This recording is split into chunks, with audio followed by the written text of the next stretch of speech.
And Condon almost came up with a clean shot block. 2 shots. And Condon fouls out on that with 18 and a half seconds remaining. I think if Alex doesn't go as aggressively, it's probably a clean block. He was easily there. Gators trying to return to the national championship game for the first time since 2007, when Lee Humphrey and his teammates won the second national championship in program history. Condon finishes with 1 point, 4 rebounds. But there are other things that Condon did that will not show up on the box score. This second half, Alex had 3 huge plays on the defensive end, 2 at the rim, 1 challenging Baker Mazzara's 3-point attempt late, where he thought about the 3, went up in the air and traveled. Todd Pettiford at the line to our left. Pettiford with 5 points. Make it 6. He's averaged over 17 points a game in the tournament. 77-72. Gators came back from 9 down earlier in the half. Both free throws are good for Pettiford, and Auburn will use one of their 2 remaining timeouts. It's for a sub. No, they did not have to burn a timeout here. The shooter was sub for. That's why they stopped play. Gators again, all 5 beyond the baseline. The football inbound comes to Will Richard. Throws out of a double to Martin. Touch pass ahead to Houck. Houck and the Gators have it with 13 seconds left, and the foul comes from Chad Baker Mazzara. They'll put Houck back on the line with Florida leading by 4.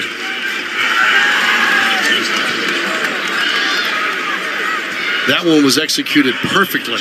Nice quick passing. Burned a few extra seconds there on the press break. 2 more free throws for Thomas Houck.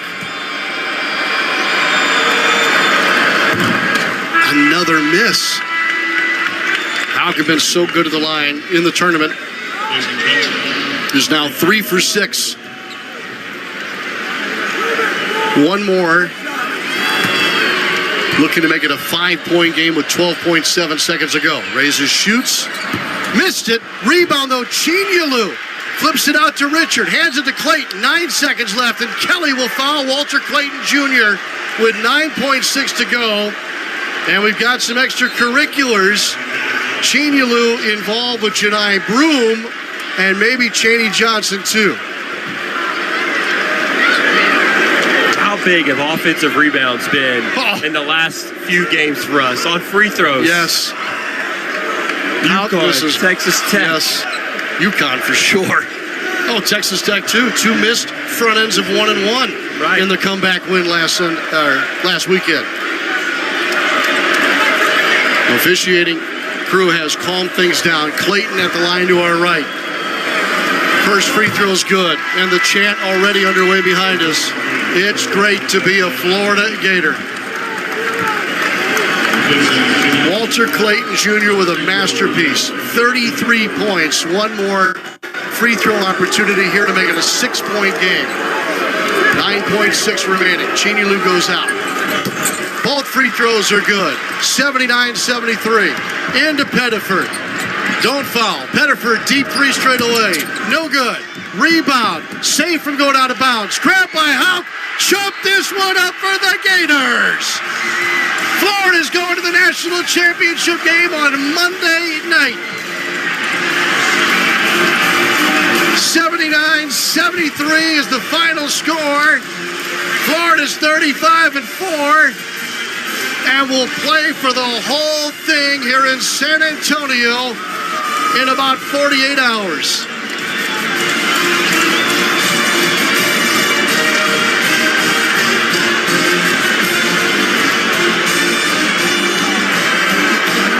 Florida outscores Auburn in the second half, 41-27, to win by 6.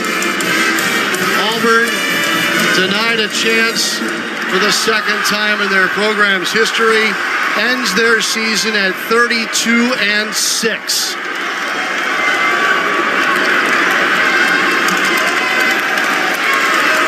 The Gators sweep the Tigers this season 2-0.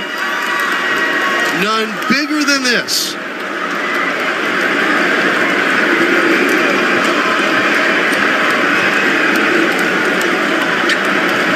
Walter Clayton Jr. led all scorers with 34 points on 11 of 18 shooting.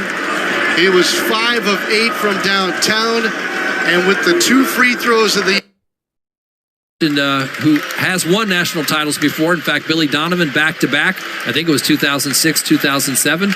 Interestingly, here at halftime of this first game, when they introduced the upcoming Hall of Fame induction class for the Naismith Hall of Fame for this year, Billy Donovan, one of the inductees, and he was out on half court with Coach K and some of the other guys that were out there during the halftime of this contest. Florida now running off of the floor over to get their fans riled up. Their fans are kind of sitting right behind us, and they are all excited right now with the Gators moving on to the national championship game. I know Auburn, David, is also huddled up around their bench and their coach, taking a moment just to reflect on the end of their season here down at the other end of the floor. So lots of excitement here on the floor at the Alamo Dome. Yeah, and if you just to give people some orient, we're going to be directly across from the Duke bench, and they do it by seating is where the lion's share of your fans sit. So the Duke fans are going to be behind the bench over there because they're the second highest seed in the tournament.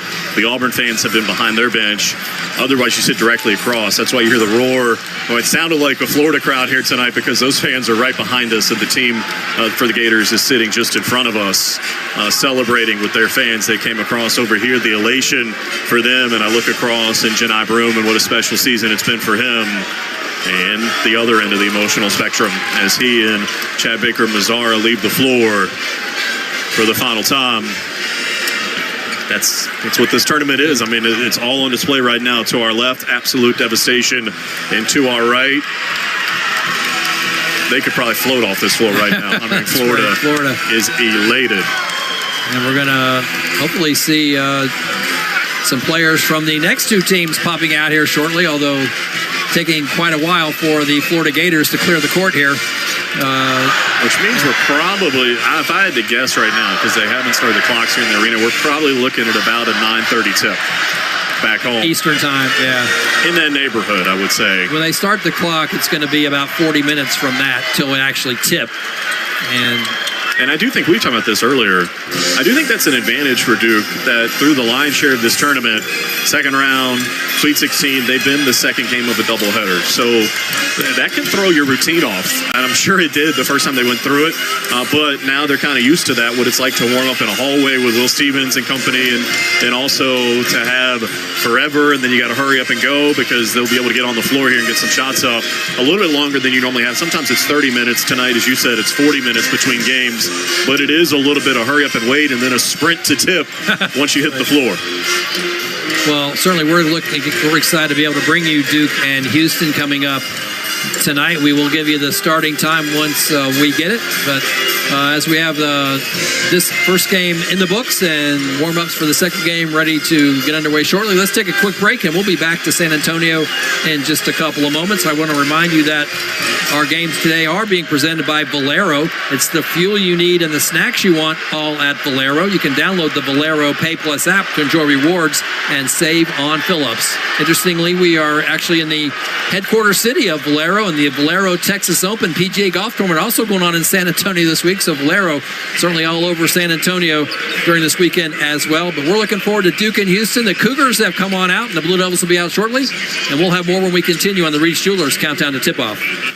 This season, Duke basketball has teamed up with Duke Children's for the Charity Stripe 1000 Challenge. Thanks to 605 Hoops Heroes, over $19,000 has already been raised for the kids at Duke Children's. Fans, it's not too late to join our team and show your support. Give your $25 by texting Hoops Hero to 919-372-4159. That's 919-372-4159, and become a Duke Children's Hoops Hero today. FanDuel Sports Network is your new home for your home teams. That's what I'm talking about! Watch all the big hits. Oh, mercy!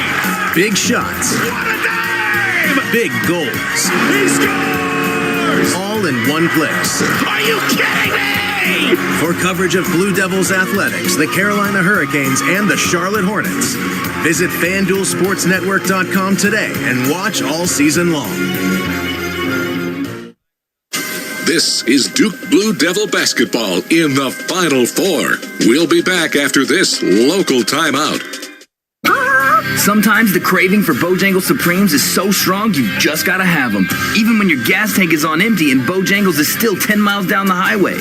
Nothing beats the flavor of Bojangles Juicy Golden Supremes, especially when they're part of a perfect combo with 4 boldly seasoned chicken Supremes, a made-from-scratch biscuit, fixin', and some legendary iced tea. The only thing that can satisfy your hunger is that delicious southern flavor. So when the craving is supreme, put the pedal to the metal.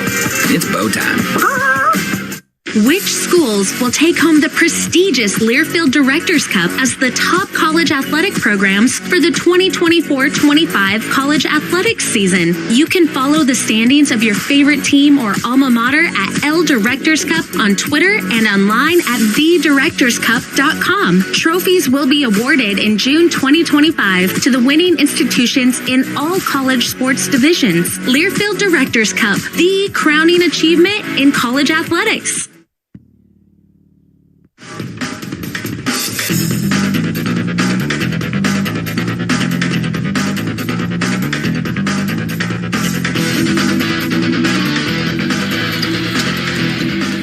This season, Duke basketball teamed up with Duke Children's for the Charity Stripe 1000 Challenge. Thanks to more than 600 Hoops heroes, over $20,000 was raised for the kids at Duke Children's. And it's not too late to join the team and show your support. Give $25 by texting Hoops Hero to 919-372-4159. That's 919-372-4159 and become a Duke Children's Hoops Hero today.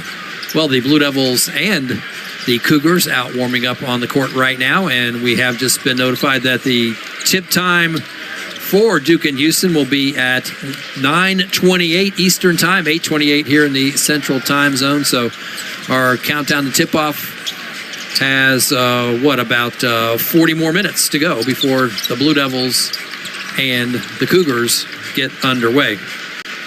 For the Blue Devils, certainly this has been a new experience for everybody on this team other than the head coach, John Shire, and a couple of his assistants in Chris Carrawell and William Avery. They went to the Final Four as players. Carrawell also went in 2022 as assistant to Coach Mike Krzyzewski. Shire is now in his 4th Final Four, once as a player, 2 as an assistant coach, now the first time as a head coach. But I think Cooper Flagg, speaking for everybody, saying how much this experience has been enjoyed. I think this whole tournament process so far has been kind of surreal for me. These are the moments you dream about as a little kid. This is the biggest stage of college basketball. So, I'm just trying to cherish these moments with my teammates that we have left. The road ends here. So, just enjoying the last moments we have together, and this whole process has been a really surreal time.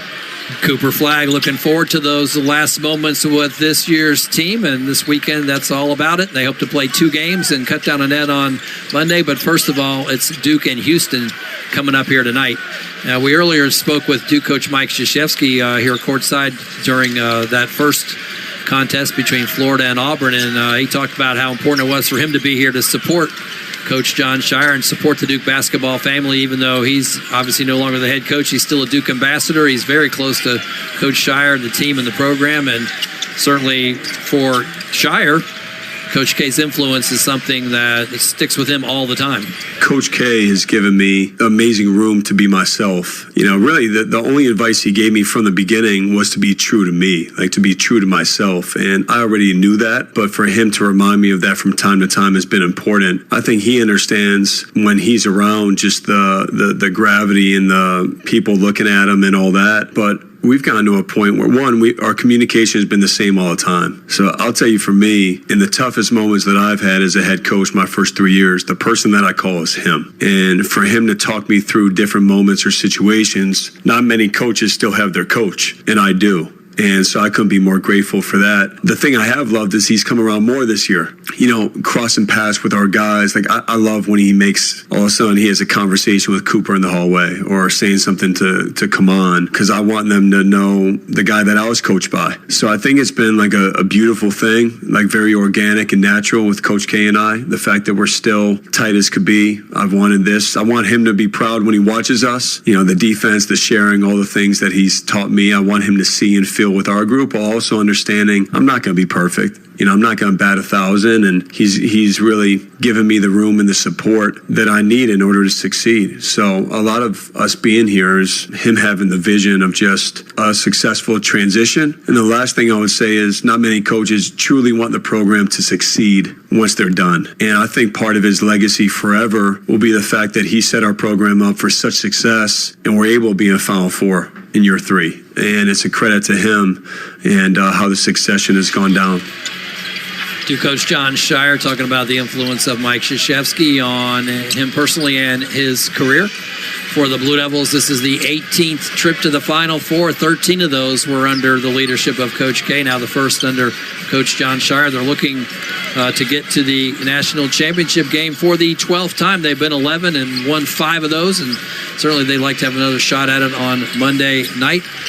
Whoever wins this contest between Duke and Houston, though, is going to be playing against the Florida Gators, who just defeated Auburn a couple of moments ago. Now, Coach Mike Krzyzewski, not the only coach in this building that has some admiration for the job that John Shire's done. Even tonight's opposing head coach, Kelvin Sampson, certainly a guy ticketed to be in the Hall of Fame at one point himself, has a lot of respect for the way that John Shire has taken over for Coach K and made it his own program.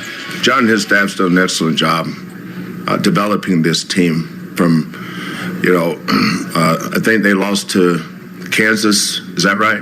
Early, lost to Kentucky early. And that was probably part of the plan. You may lose those games, people lose their mind, but people that lose their mind ain't coaching the team. He is.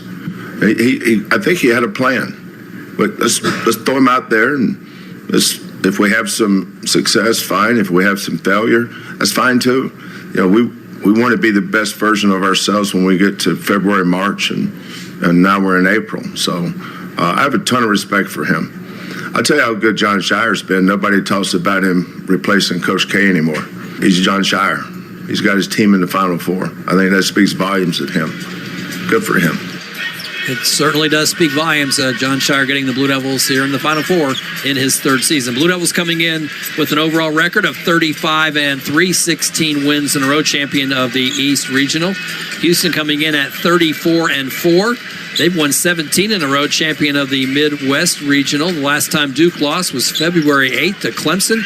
The last time Houston lost was February 1st to Texas Tech. Before that, neither team had lost since November, so it certainly has been quite a season for the two. The losses that Houston, by the way, has picked up this year, second game of the year they lost to Auburn, and then they lost an overtime game to Alabama, an overtime game to San Diego State, and an overtime game to Texas Tech. And for the Blue Devils, you probably know, but their early loss at the Champions Classic to Kentucky, then they lost to Kansas and Las Vegas, and the only other one was at Clemson on February 8th. As we mentioned, Florida-Auburn finished up a few moments ago. Florida moving on. Let's check in with Kyle Schasberger to get some of the final details of how Florida moved themselves into the national championship game. Thanks so much, John. First ever SEC matchup in the Final Four. Just the 5th time that 2 SEC teams have reached the final stage across college basketball. For Auburn, they're making their 2nd appearance, first since 2019. Florida, their 6th appearance in the Final Four, first since 2014. The Gators, of course, back-to-back national champions in 06 and 07. And a banner evening, a celebratory night for Florida and one Walter Clayton Jr. Now Clayton on the drive to the rim, throws it at the rim, banks it home, draws the foul, and a chance for one more at the line. Superman finds his cape again. Florida by 5, 73-68 with a minute 33 to go. He's done it all tournament long. That long step right there gets that contact from Denver Jones. That is such a big-time play. Looked like earlier in the possession, Alex Condon could have scored it at the rim. He kicks it out. Walter Clayton to the rescue again. Kevin Kugler and Robbie Hummel on the Westwood One NCAA radio network. Walter Clayton Jr. with 34 points in Florida's 79-73 victory over Auburn. The Gators are in the national title game for a 4th time in program history. They lost once in 2000 back-to-back. They won it all in 06 and 07, as I had already indicated. Playing for a national title for a 4th time coming up on Monday night. They will have either Duke or Houston. Behind Clayton Jr. in double figures, Elijah Martin had 17. Thomas Hunt had 12 points, 3 in double figures for Auburn. Chad Baker-Mazara, 18. Janai Broom had 15, and Denver Jones had 10 as the Gators shot 47% overall. They were 8 of 21 from downtown. Turned the ball over 16 times, Auburn 14. And it was Florida taking advantage of those 14 turnovers with 16 points off. They also had the rebounding edge. They had the second bench points edge barely, and in the paint, it was Auburn. It was nip and tuck as Auburn had led by as many as 9 throughout. Early in the second half, but the Gators came storming back, John, en route to a 6-point victory, 79-73. Again, epic night for Walter Clayton Jr., who had 34. And now it's up to the Blue Devils to finish their end of the deal here as they have Houston coming up here shortly for a right to play Florida on Monday night for a national title. You're right. Thanks a whole lot, Kyle. Look forward to checking in again later on several times throughout our show. What an exciting game, though. That first contest had everybody in there really engaged. 15 lead changes and 10 ties in that contest. Auburn led for over 24 minutes, and Florida led for almost 12 minutes.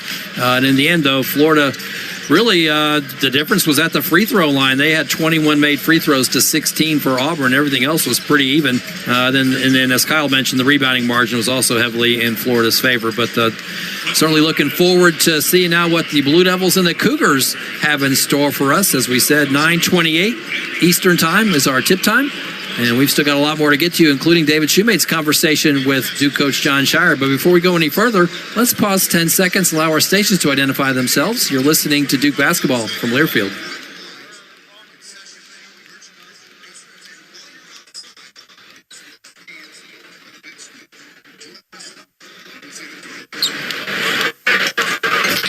Please be joining tonight from Canada and a whole lot more.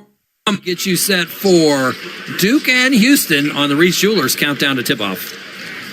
Cut time, cut costs, cut grass. Double your runtime with free extra battery deals on steel tools and cut through your spring cleaning to-do list. Mow, trim, cut, prune.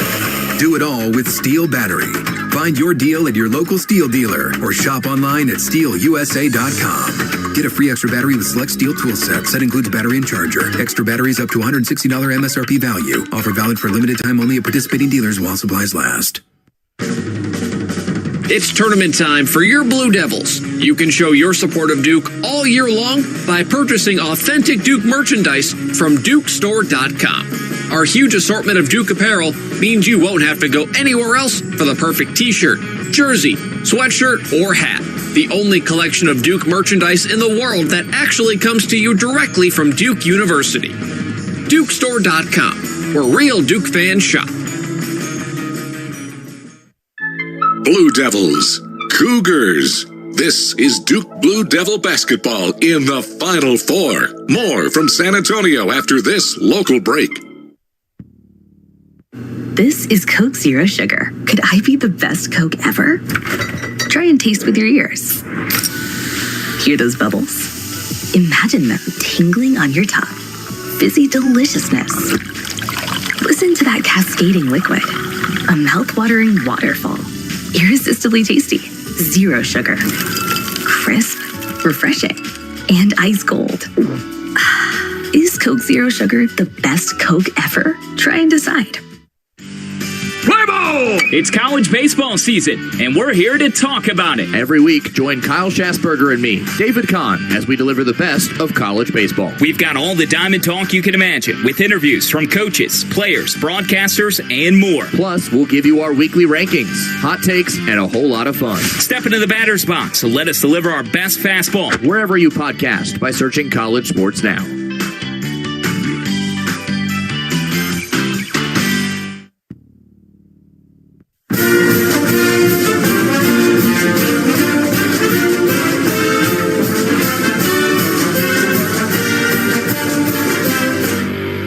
For the Blue Devils, the Final Four is calling yet again. I've always dreamed of this, and it's, in every sense of the word, it's a dream come true. Oh my goodness! And there's the answer. The goal was San Antonio. We made it our mission to get back here and do what it takes to get to a Final Four. Oh my goodness! Milo Watch rocked that rim. Flag sitting into the second row on the baseline. These are the moments we dreamed about our whole lives. Something we dreamed about as a kid. Just a surreal feeling. Milo Watch catch. Sent that one to New York City. Foster for three. Good. Goes inside, scores, and he's fouled. Tyrese Proctor, an exclamation point. It's been a long journey, but we want to expand it. When you're at a special university in a great place, special things can happen. From the start of the season, way back in November, all roads undoubtedly led to San Antonio, where John Shire's group arrives tonight full of belief that indeed something special is in store this weekend in the Final Four. It's been a tournament run, and in so many ways, a season characterized by their dominance. Winners of 15 in a row, Duke is averaging just shy of 92 points per game in the Big Dance, the most in program history heading into the final weekend of the tournament, while only allowing 68. 3 of their 4 wins have come by 20 or more, getting key contributions from Cooper, Kahn, Tyrese, Kamon, and really just about everybody, to the tune of nearly 20 assists per game. 2 wins shy of a national title, the Blue Devils are one of 4 number 1 seeds that have made their way to the Alamo Dome. The second time in the history of the Big Dance that each of the top 4 seeds have advanced to the Final Four, with the other coming in 2008, also played here along the famed Riverwalk. Up first, the Houston Cougars and their vaunted defense, one that only allows 58 points per game, giving up more than 70 just once in the last 2 months. A challenge certainly worthy of a national semifinal. It's Duke and Houston, and off we go from San Antonio. On the Blue Devil Sports Network from Learfield, you're listening to Duke basketball in the Final Four from the Alamo Dome in San Antonio. Blue Devil basketball is brought to you by Coca-Cola. They say Coke Zero is irresistibly tasty. Does that make it the best Coke ever? Find out for yourself. Reed's Jewelers, your home for fine Swiss timepieces, beautiful diamonds, and the world's most luxurious jewelry brands. Reed's Jewelers, trusted with life's moments. By the Hilton Garden Inn, your home base near Duke University. Duke Health. Duke Health doctors are the official team doctors for Duke Athletics. Learn more at dukehealth.org. And by the Washington Duke Inn, honoring tradition over trend for over 30 years. Still ahead, keys to victory, starting lineups, and the opening tip. This is Duke basketball from Learfield. He'll fire, and it's good! This is Duke head men's basketball coach John Shire. When it comes to keeping our team healthy, we turn to the team at Duke Sports Medicine. We offer full-service sports medicine care at locations throughout the Triangle, where you can see the same experts used by Duke Athletics. Make an appointment or learn more at dukehealth.org/sportsmedicine. Go Duke. The crowd loves that. Hey Duke fans, we want you to choose different and choose fun with Hi-Chew, the immensely fruity, intensely chewy candy that leaves your mouth watering with over 30 true-to-life flavors. Hi-Chew is available in sticks, peg bags, stand-up pouches, and unwrapped bites for when you're on the go. Head to your local grocery or convenience store to grab a bag, or search hichew.com to find Hi-Chew candy near you. That's hi-chew.com. You're listening to Duke basketball on the Blue Devil Sports Network from Learfield. Let me grab my car keys and we'll roll. We still going to that new bar downtown? Yeah, it's supposed to be fun. Lexi, give me driving directions from home to downtown bar district. Autocorrect. Suggest Uber. Pick up, home. Drop off downtown bar district. No, I'm driving. Suggest the Metro bus. Departing in 12 minutes. Point taken, Lexi. We'll grab a ride. If you drink, don't drive. Decide to ride. Brought to you in partnership by Anheuser-Busch, Mothers Against Drunk Driving, and Uber. Think about the last time you moved. Remember how you said you'd never do it alone again? We know moving is tough, but at Two Men and a Truck, we make it easy. No matter the move, big or small, we'll make it a smooth one. We're the movers who care and will prove it with our 96% referral rate and courteous background check movers. We're local and affordable. We can help at a price that won't make you wish you'd done it on your own. When you're ready, give us a call or find us online for a free estimate at twomenandatruck.com.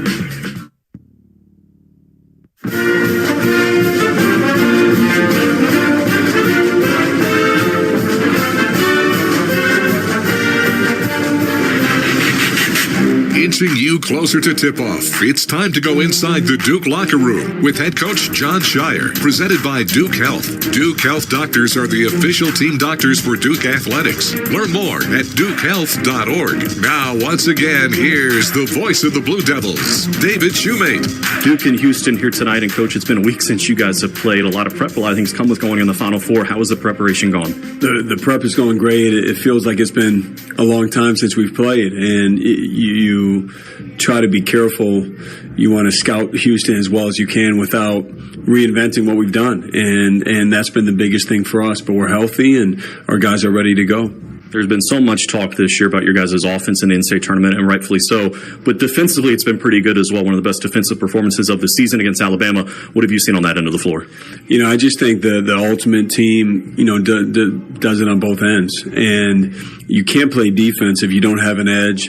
You don't give incredible effort. And regardless of scouting reports and game plans and all that, you have to have those two things. And we have. You speak on having an edge and having incredible effort. I think of Con Knipple, 20-plus in the Sweet 16 and the Elite Eight. Doesn't feel like a freshman, but he is. What have you seen from him? No, Con is just, a gamer, man. He's a gamer. He plays every possession. He competes. Obviously, he can score the ball and all that. But to me, it's the fact that he has a knack for coming up with loose balls, and he's such a competitor. Let's talk about Houston a little bit. We'll talk about their defense here in a second, but I know you've been taken aback by how good they are offensively, top 5 in the country shooting the three. What have you seen? You know what? They have great role definition. They really know who they are. They have 3 guards that can score from anywhere, and they have 2 big guys that screen, pass, and rebound any of the misses. And so, look, the first shot defense is important, and I think we can, play our defense and limit them. But if you don't get the rebound, then it takes away all the effort you just put in. So there's part of it, the mentality. You got to continue to play, and then also we have to have great awareness for when they do shoot threes and they do miss. We got to go get the rebound. I've heard you talking about a lot this week. You said it a couple of different times, rebounding, going to be so important to this game. What does the approach have to be on the boards? Well, I'm not sure it's a technique game. I'm not sure that you have to block out a certain way. I think it comes down to the incredible will you have to have in really pursuing the ball and not being in a rush to get to offense. They can make you antsy to score because they do such a good job taking away easy baskets and making you work deep into the shot clock. But we'll score if we get stops, and that's the mindset I'd like our guys to have. They're so good defensively. They were a year ago when you guys played them. Shed is not back, but most of the other guys are. What makes them so good on that end? Well, they're the ultimate 5 guys moving as one team. They take you out of what you like to do because they blitz pick and rolls. They blitz you in the post. They double you in the post. And so you have to play a different way against them. And what it can do is make you hesitant. It can make you not decisive. And still, I want our guys to have the same mindset of decisive, quick decisions, attacking downhill, while also understanding they're going to get some stops and we're going to miss some shots. And so you can't let that affect what you do the whole game and how you play defense and then how you pursue rebounding. Finally, Coach, I'll let you go on this. Every journey is unique, but imagine you learn things along the way. It's hard not to think about tonight. 15 years ago, you're raising a championship trophy in Indianapolis as a player. What did you take from that experience? What can you impart for these guys as they take the floor in the Final Four? Well, it's hard to believe. I didn't even know it's 15 years today. And, there's so much fanfare. There's so much hype, attention, and we're blessed to be in this moment. But at the end of the day, when that ball goes up, it's really being true to who we are and what we've done. And so you're trying to normalize something that isn't normal, of the amount of people you're playing in front of. But they'll have no regrets and we'll have no regrets going forward fully with who we are and that edge and effort that we talked about earlier. Coach, we appreciate the time. Good luck tonight. Thanks, you, mate. Down many ways, streets, and lanes all across America, you'll find Valero. At your go-to gas station, volunteering with local charities, fueling communities 365 days a year, and generally being a good neighbor. So whether you're in Texas, Louisiana, or Tennessee, or right here in Durham, you can always depend on us getting you where you need to be, in life or on the road, right now. Which of us, detective, do you suspect is the millionaire?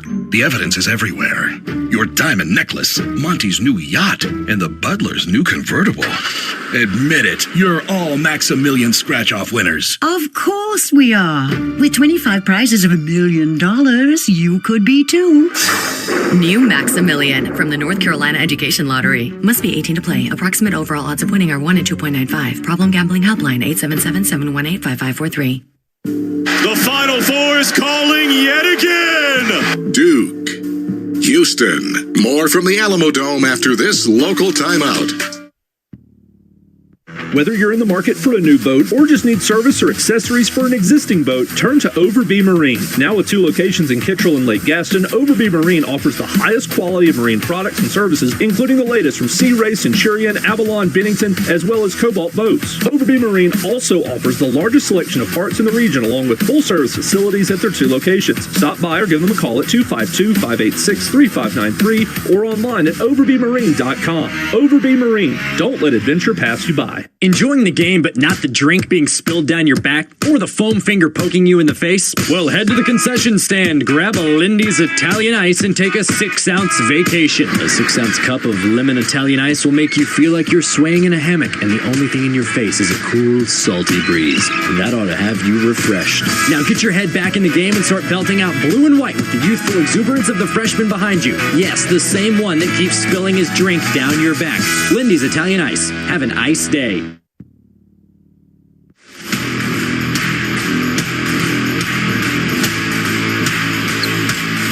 Welcome back to San Antonio as we get set for the Final Four tonight. The Blue Devils taking on Houston. Just the second all-time meeting between these two, but both have made their way to the Final Four for the Blue Devil. It's their 18th trip to the tournament's final weekend. For Houston, it is their 7th. David Shoemate here with you courtside alongside John Roth. John Rose, our producer and engineer back inside our network studios, is Kyle Schasberger.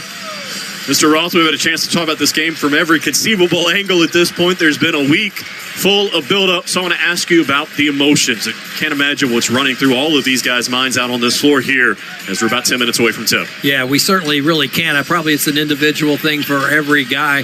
You know, some of them knowing this is the only time they're ever going to be here. Many of them realizing no matter how long you stay in college, it might be the only time you ever get here. So the moment of a lifetime, things that they've been dreaming about for their whole life. I know Cooper Flagg has said, you know, growing up shooting in the driveway, that's just one of the things that he thought about one day, being able to do this at the Final Four. So a very unique moment, and it's the same for the guys on both ends of the floor. So certainly a lot is packed into that, and trying to have this memory be a memory of a lifetime. So often when you get to this stage of the tournament, it can be about a spectacular individual performance. We certainly saw it in the first game as Florida beat Auburn behind Clayton, who went for 30 or more, and the Blue Devils certainly have a guy who can do that. They certainly do. Cooper Flagg actually went for 30 in one of the tournament games. Last week we saw him go for 42 in a regular season game against Notre Dame, most ever by an ACC freshman, and it just depends on how the defense plays him tonight to see what kind of availabilities there will be. This could be a low possession game, as we've talked about, and there might not be anybody coming close to 30 in this game just because of fewer number of possessions. I know the Blue Devils would like to push it. Houston does have a slower pace of play due to the lengthy possessions their defense forces.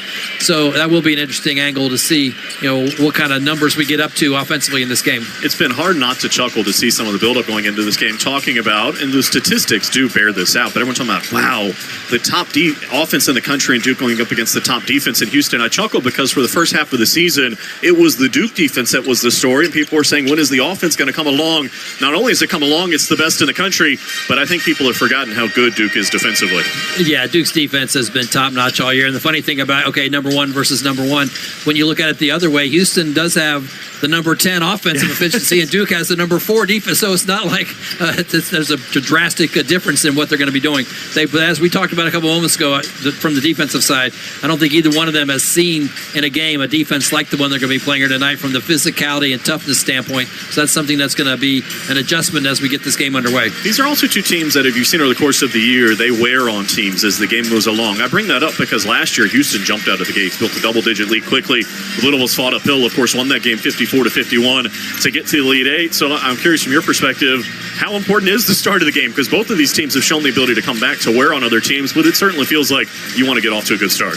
I think the starts of games are always important, but that certainly is something that can be overcome. Duke's done that a couple of times this year when they haven't gotten off to good starts, including the Auburn game at home in Cameron. They were down big in the first half of that contest. Were able to come back and get that done. So, the start's important. I know Coach Shire always is interested in kind of the last couple minutes of the first half, the beginning of the second half.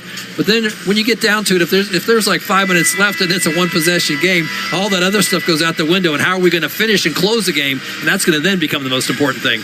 These are quite literally the two hottest teams in the country. Both won their regular season in their leagues and both won their tournament titles. The Blue Devils have won 15 in a row, 31 of 32 overall. Meanwhile, Houston has the longest winning streak in the country at 17, and they've won 30 of their last 31. Only one previous meeting between these two was in the Sweet 16 a year ago. Duke won by 3, 54-51. Set to do battle again here in the Final Four. We'll tip it off when you come back to the Alamo Dome. Every day in the U.S., more than 9 people are killed and 1,000 injured in crashes involving a distracted driver. You can't control other motorists, but you can control how you operate your vehicle. Avoid distractions while driving, like texting or checking social media. Brought to you by Trusted Choice Independent Insurance Agents of North Carolina. Learn more at trustedchoice.com/GoDuke. For more information, find your local independent insurance agent at insure-agent.com. This season, Duke basketball has teamed up with Duke Children's for the Charity Stripe 1000 Challenge. Thanks to 605 Hoops Heroes, over $19,000 has already been raised for the kids at Duke Children's. Fans, it's not too late to join our team and show your support. Give your $25 by texting Hoops Hero to 919-372-4159. That's 919-372-4159 and become a Duke Children's Hoops Hero today. For the latest in news, notes, and special content, head to GoDuke.com. This is the Blue Devils Sports Network from Learfield. Hey Duke fans, want to enhance your game day experience? Poetry Finance, official digital banking partner of Duke Athletics, is here to help. With Poetry, managing your finances is a breeze. Just download the Poetry app to discover how Poetry Finance can help you. Poetry Finance, write your own future. Start now. Financial tools for everyone. Let us help you get started at poetryfinance.com. That's poetryfinance.com. Think about the last time you moved. Remember how you said you'd never do it alone again? We know moving is tough, but at 2 Men and a Truck, we make it easy. No matter the move, big or small, we'll make it a smooth one. We're the movers who care and will prove it with our 96% referral rate and courteous background check movers. We're local and affordable, and we can help at a price that won't make you wish you'd done it on your own. When you're ready, give us a call or find us online for a free estimate at 2menandatruck.com.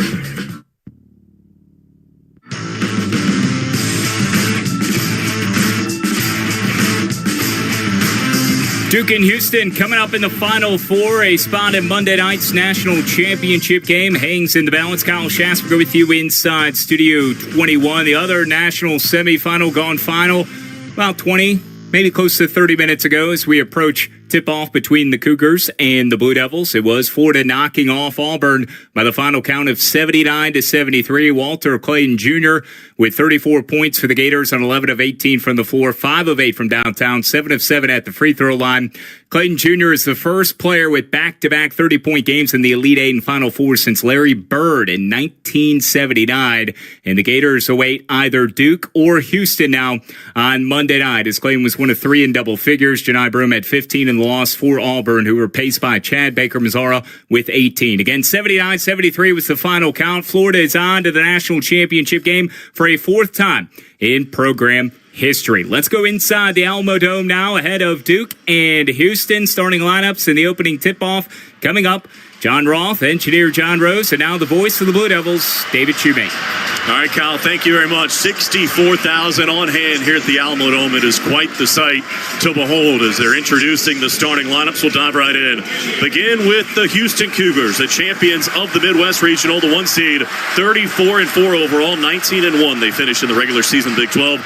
They got here by beating Tennessee in the Elite Eight, 69-50. Only gave up 15 points in the first half to the Volunteers. They're going to use the same starting five here this evening. At the point will be number 7, Milos Uzan, the junior guard, 6'4", 190 out of Las Vegas, Nicaragua. He is a transfer from Oklahoma, nearly 12 points per game, 3 rebounds per game, and has 167 assists. His 3.09 assist-to-turnover ratio is 10th in the country. Number 4 is L.J. Cryer. The graduate student is a guard, 6'1", 200-pounder out of Katy, Texas. Nearly just over 15 points a game. He's their leading scorer, 41.9% from 3. That's 25th in the country. Number 21 is Emmanuel Sharp, the redshirt junior guard, 6'3", 210 out of Tampa, Florida.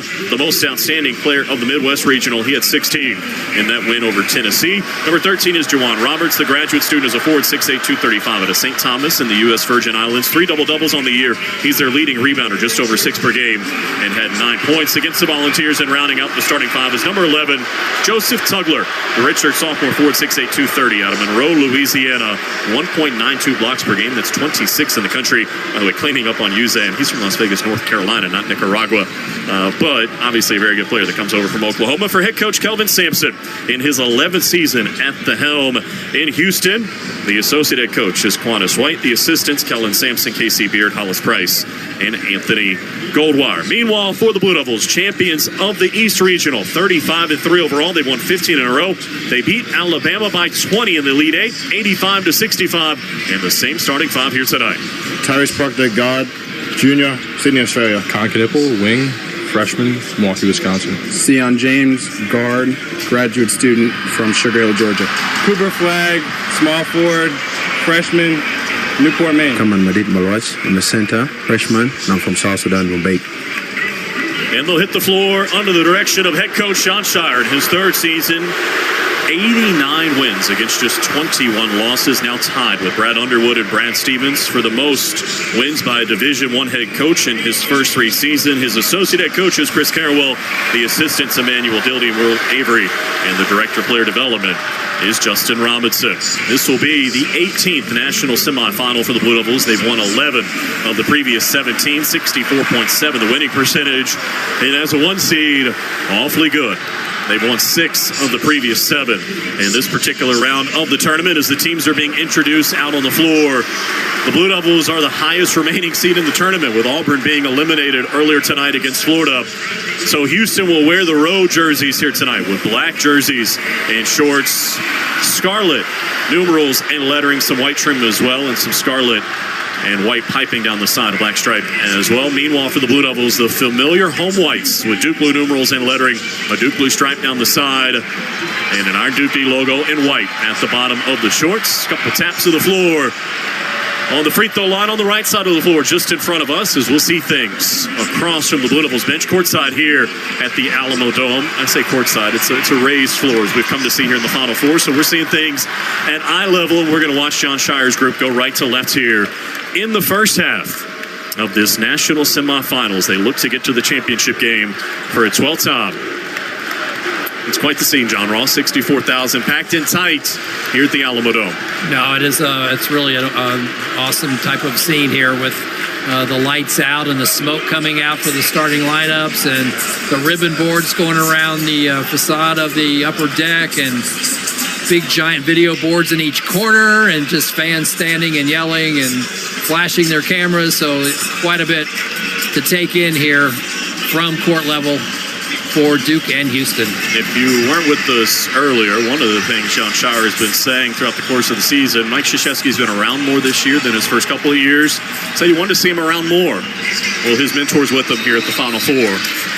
He is just behind the bench taking this one in. Keith Kimball's going to lead our NCAA tournament officiating crew. He's assisted tonight by James Breeding and Doug Schaus. It'll be Maluach and Tugler to jump it off. One final huddle for the Blue Devils. And now Kaman will make the slow walk out to midcourt. The best scoring team in the tournament The Blue Devils, the best scoring defense in the country in Houston. Which style will win out here tonight? Great to have you with us as we're set to get underway in the second national semifinal. The winner gets Florida Monday night for the title. Imagine both teams will be ready to play tomorrow night if the opportunity presented itself. And now we're ready to go.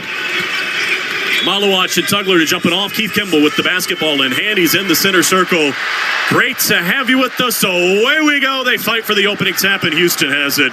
And they'll bring it across left to right. And it'll be Uzan to get it started. James there defensively. The Blue Devils open up man-to-man as you would expect. Uzan sends one up top. Into the waiting arms of Roberts. Wants to drive in on Cooper Flagg. Spins into the paint. Got a piece to Cooper on the way up. It's out of bounds. That's touched by the Blue Devils. So Houston will inbound along the right baseline. Interesting. 13 to shoot. Coach Chris Carroll, who did the scouting report, told this team earlier today he was sure that they were going to give it to Roberts to start the game. They did, and the Blue Devils were ready for it. And now Roberts has it again up top. A handoff for Cryer. 10 to shoot. Drifts to the right. Sizing it up. Kicks to the right. Now back to Cryer. In the right corner. Proctor there defensively. Drives underneath the hoop. Kicks to the left side. Uzan a three. Way too strong. An air ball. In fact, it's out of bounds with 0.3 of a second to shoot. And it'll be Duke basketball as the officials are talking it over. And they may change this call. They will give it back to Houston, I believe. I think initially they thought there may have been a shot clock violation. And now, with 19:29 to play in the first half, they head to the scorer's table for the first time to look at the monitor. That didn't take long, 31 seconds. And it took you, if you're wondering and saying, well, if 31 seconds went off, it should be a shot clock violation. It took a second or two to establish possession for Houston, so nothing ill-gotten there. Yeah. With 0.3 of a second to go, all Houston can do is tap it off the inbound with Uzan. He'll inbound on the baseline to our right. Just got to deny everything inside. Uzan having a hard time, throws it underneath, caught, flung up, air ball, shot clock violation. And an outstanding defensive start for John Shire's group. Absolutely, and that was going to be an automatic shot clock violation as long as they didn't get a tap to the rim. Here comes Proctor across midcourt for the first time. He'll drift to the left sideline. Read it over there by Cryer. Now back up top, it comes for Knipple and over to the right and Sion James. Sion looks to the left. Trying to find Knipple. Curls inside, finds a cutter, and Cooper Flagg steps through, lays it up. No, Malowacz got a hand on the rebound once, twice. Houston has it now. And here comes Sharp across midcourt. A minute gone, no score here in San Antonio. Sharp trying to drive Malowacz, got inside, whistle and a foul. Talman going to get called for a reach-in, and that'll be his first. No shooting, I wouldn't think on that. No, the foul was on the floor. The officials are talking about it. Houston will have to inbound on the right baseline, left side of the hoop. As Cooper was kind of caught in between two spots, I think, in terms of wanting to lob it to Malowacz and shoot at the last moment. He went for the shot, and it looked like Houston got a piece there. So each team with an early block shot. By the way, Cooper with that block, that now gives him 48 on the year. He had been leading for most in the block shot category, but Malowacz overtook him. He's got 50 now. He missed those couple of games in the ACC tournament, and Kaman took advantage. Cryer with it up top for Houston, 15 to shoot. Drifts to the right, Cooper Flagg there defensively. Sends it over to the left and Sharp. Sharp going to try deep three. No. Weak side rebound for Roberts. A second opportunity for Houston and a kick out for a Cryer three that's good. And that's what you worry about with the Cougars.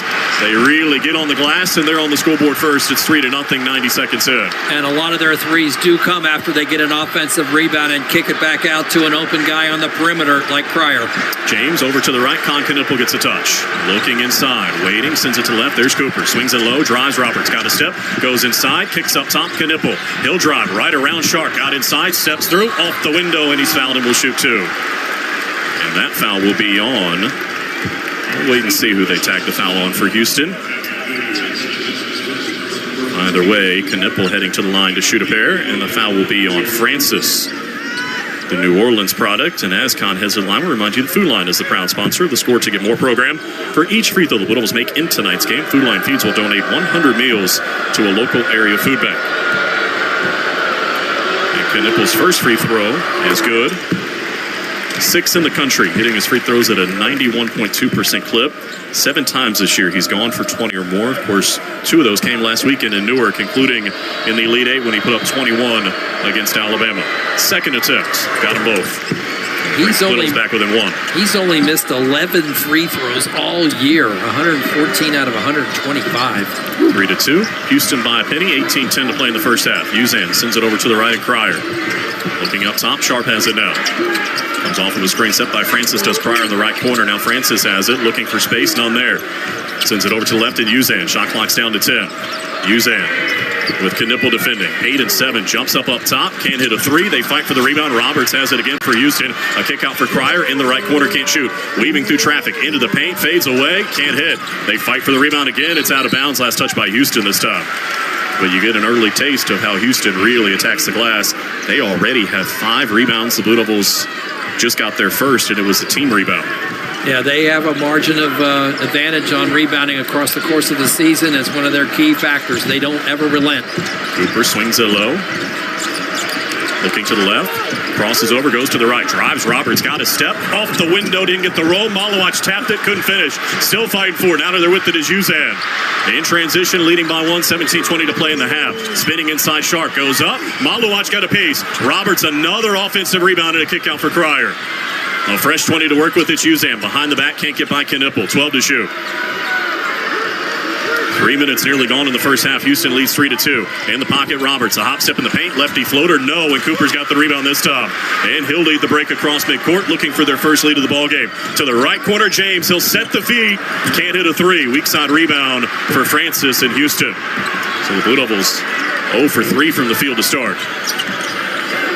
Uzan backpedals out near midcourt. Reloads to the left. James has him on a switch. Sends it to the right, and Cryer waiting. Dancing with Cooper Flag. Steps back for 3. Rattled out. The rebound for Knipple. The Blue Devils still in search of their first field goal. 3.5 minutes in, but they only trail by 1. Proctor lobs it to the baseline. Cooper catches on a double team. Looks cross court. Nobody's open. Sizes it up. Backing down now. Going to work on Cryer. Into the paint. Lob it up. Too tall for Malawach, and a turnover. Roberts has it for Houston. A crossover for Cryer in transition. Looking for space to the right at Sharp. He'll drive the baseline, lose it on the way up. Fouled, and he'll shoot 2. And we'll see who picks up the foul. It will be Tyrese Proctor, and that's his first. 16:09 to play in the first half. Houston to the line. And John Roth, the rugged defensive start we saw last year in Dallas. It certainly is. Every possession is going to be a battle. There's no doubt about it. Right now, Houston having the edge with how they've been able to grab rebounds. They've missed 8 shots, and they've gotten the offensive rebound 5 times already, so that's a good sign for them. Blue Devils will be looking to tighten that up. A rare miss at the line for Manuel Sharp. 87.6% this year, but he missed the first. The second will give Houston a chance to take a 4-2 lead. Meanwhile, first off the bench for the Blue Devils tonight, Caleb Foster, the sophomore out of Harrisburg, North Carolina, and also out there is Patrick Ungba, the freshman out of Manassas, Virginia, as Sharp is able to make the second for his first points. Tyrese Proctor, Con Knipple, and Cooper Flag will all stay. Caleb Foster, you think about what he's doing in the NCAA tournament, nearly 6 points per game, 7 assists, just 2 turnovers, 2 steals. Johnny's 4 of 6 from outside, including a huge 3 against Alabama last weekend. That was big, but he's also had some very aggressive drives to the basket. Let's see if he tries that. He's got it now to the right. Knipple's open. Down it goes. Kahn's got the first 5, and the Blue Devils have their first lead. It's 5-4. A little penetration by Caleb, then a dish to the corner. 15:45 to play here in our first half. Uzan for Houston. The double team crashes at him out of midcourt. He gets airborne, flings it to the corner. Stolen by Cooper. Saved it for Foster. In transition. Into the paint. Put it up. Off the window. No. They fight for the rebound. It kicked out for Cooper Flag. To the deck to save it. They're still fighting for it. Uzan lost it. It's midair. Now it's Wilson in the paint. Lays it off the window and in. A wild play turned into a Houston bucket. And they retake the lead 6-5. Bodies all over the court. Everybody really desiring to come up with that loose ball. Houston finally got it. 15-12 to play in our opening half. On the left, Knipple's open again. This one's too strong. And the rebound inside for Houston. And Terrence Arsenault. Cross midcourt, Wilson. At the top of the key, defended by Cooper Flag. Crossed him over once, twice, trying to drive. Fades away just inside the free throw line. Missed it. The rebound tapped out. Foster has it. Racing across midcourt, 3-on-3. And now he'll wait for some help. 5 minutes gone. Duke down by 1, 6-5.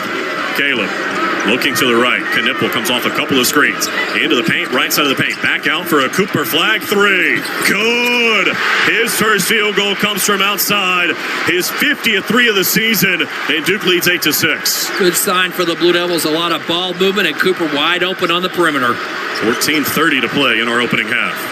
Cryer sends it up top for Malik Wilson. Now over to the left it goes Uzan. With Foster all over him. Backpedals out near midcourt. Shot clock's already down to 10. Behind the back on Foster, trying to drive. Tough floater. The runner rattled around, came out. And the rebound for Caleb Foster. Wants to run. 2-on-4. Going to peel out and wait for help. And leave it for Cooper Flag up top. Over to the left, Proctor. He'll drive into the paint, put it up and in. Tyrese Proctor has his first field goal, and Duke leads by 4, 10-6. Tyrese's first shot, a nice drive and drop in. Long stretch without a whistle. We go under 14 minutes to play in our first half. Uzan leaves it on the left for Cryer. Comes off a couple of screens to the right. Bounced it for Uzan along the right sideline. Everything happening 30 feet from the hoop with 12 to shoot. On the left, it's Cryer. Dancing in front of Proctor. Trying to drive. Spins at the free throw line. At the left elbow, the jumper rattles home. LJ Cryer with 5. And Houston's back within 2. 13:30 to play until the break. Foster across midcourt. Greeted by Uzan. Looks to the right. Tyrese Proctor has it now. Back up top for Cooper Flag. Surveys the defense. Looking to the right. Gungba's there. Cooper waits. Bounces one for Tyrese Proctor. Backpedals on a double team. Fed it to Cooper up top. To the left. A ball fake. Now Cooper's going to jump up. Can't hit a three. The rebound fought for. Houston has it with Uzan. Already 7 minutes gone in a quick moving first half. Duke leads 10-8. Cryer comes off of a screen to the left, goes back to the right. Francis setting multiple screens up top. Cryer will backpedal, can't hit a three this time, and Foster has the rebound. Good box out for Gongba and Francis. Now Cooper across midcourt. On the drive, takes it inside, and throws it down with 2 hands. The seas parted, and Cooper dunked it. The lead back to 4. Found another gear and sprinted to the rim. 12-8, 12:30 to play until the break.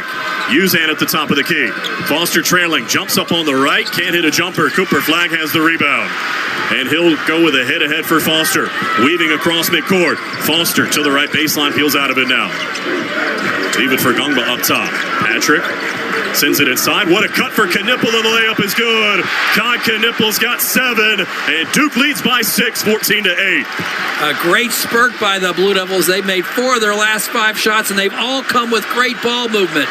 8 minutes gone in the opening half. Wilson sends it over to the left at Cryer. Back up top, curling. Drives Gungba, rises up, takes the contact, and he'll shoot 2. As Gungba picks up his first, and we've got a timeout. 11:51 to play until the break. Our first time out in San Antonio, with Blue Devils leading 14-8. Oh, what a great camping trip for the Williams family. It was epic, Zach. And this week's MVP was their 2024 Ford Bronco SUV, Matt. Absolutely. It hauled everything and everyone to this great spot by the lake. And get them back in time for the big game. Yeah, let's go! Let's go. With the Ford Bronco or Bronco Sport SUV on your team, it's game on. For the latest offers, go to buyfordnow.com or see your Carolina Ford dealer today. He'll fire, and it's good! This is Duke head men's basketball coach John Shire. When it comes to keeping our team healthy, we turn to the team at Duke Sports Medicine. We offer full-service sports medicine care at locations throughout the Triangle, where you can see the same experts used by Duke Athletics. Make an appointment or learn more at dukehealth.org/sportsmedicine. Go Duke. The crowd loves that.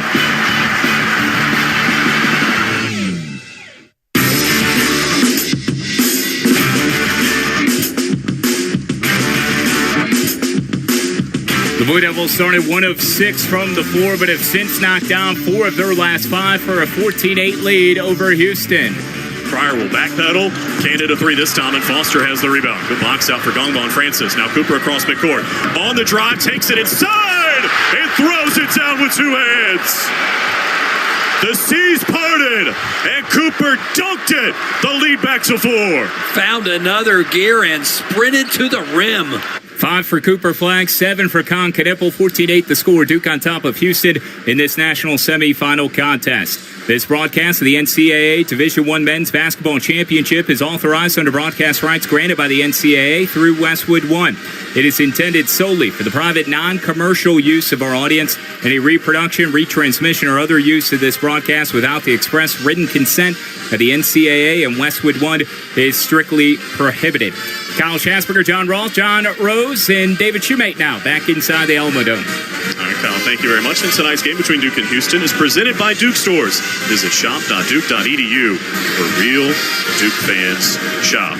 Well, John Roth, we both remember what happened last year in Dallas in the first 8 minutes or so of the game. The Blue Devils found themselves down by double digits, had a bunch of turnovers. They were fighting back for most of the game. Obviously, they got the lead before halftime, and then in the second half, it was nip and tuck. Tonight, a 14-8 start for John Shire's group. They lead by 6, and I look over, they've only got 1 turnover.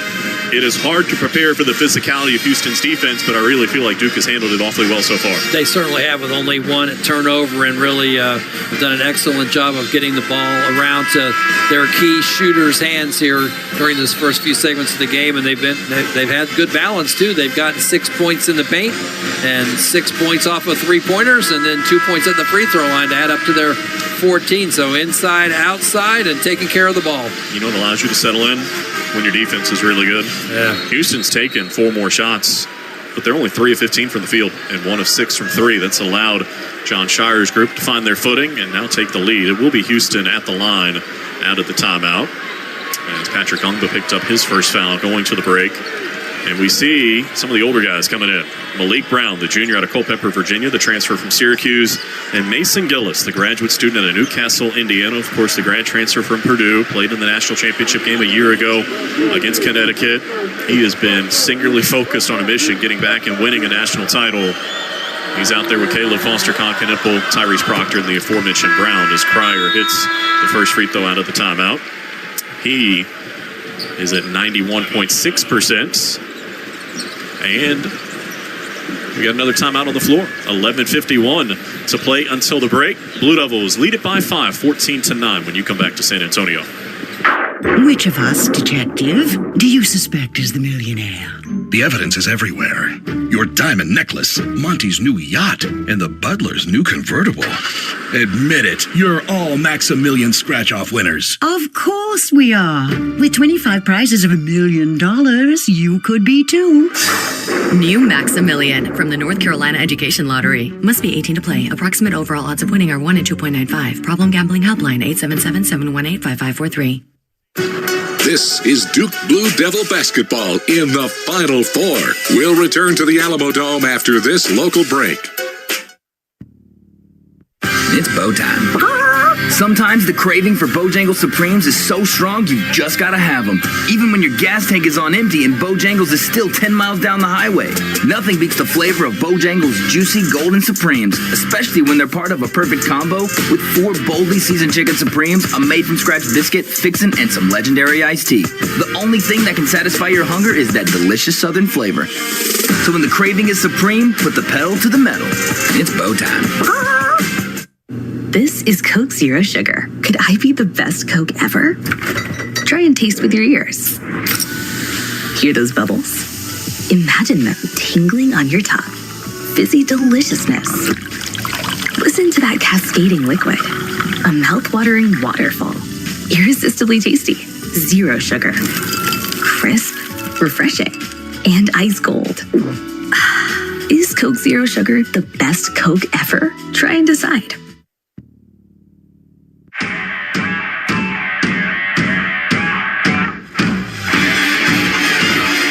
Back here at San Antonio, 11:51 to play on our opening half. The Blue Devils leading it by 5, 14-9. And don't forget, the Blue Devil basketball is brought to you in part by Harris Teeter. Harris Teeter, where Blue Devil fans shop for groceries.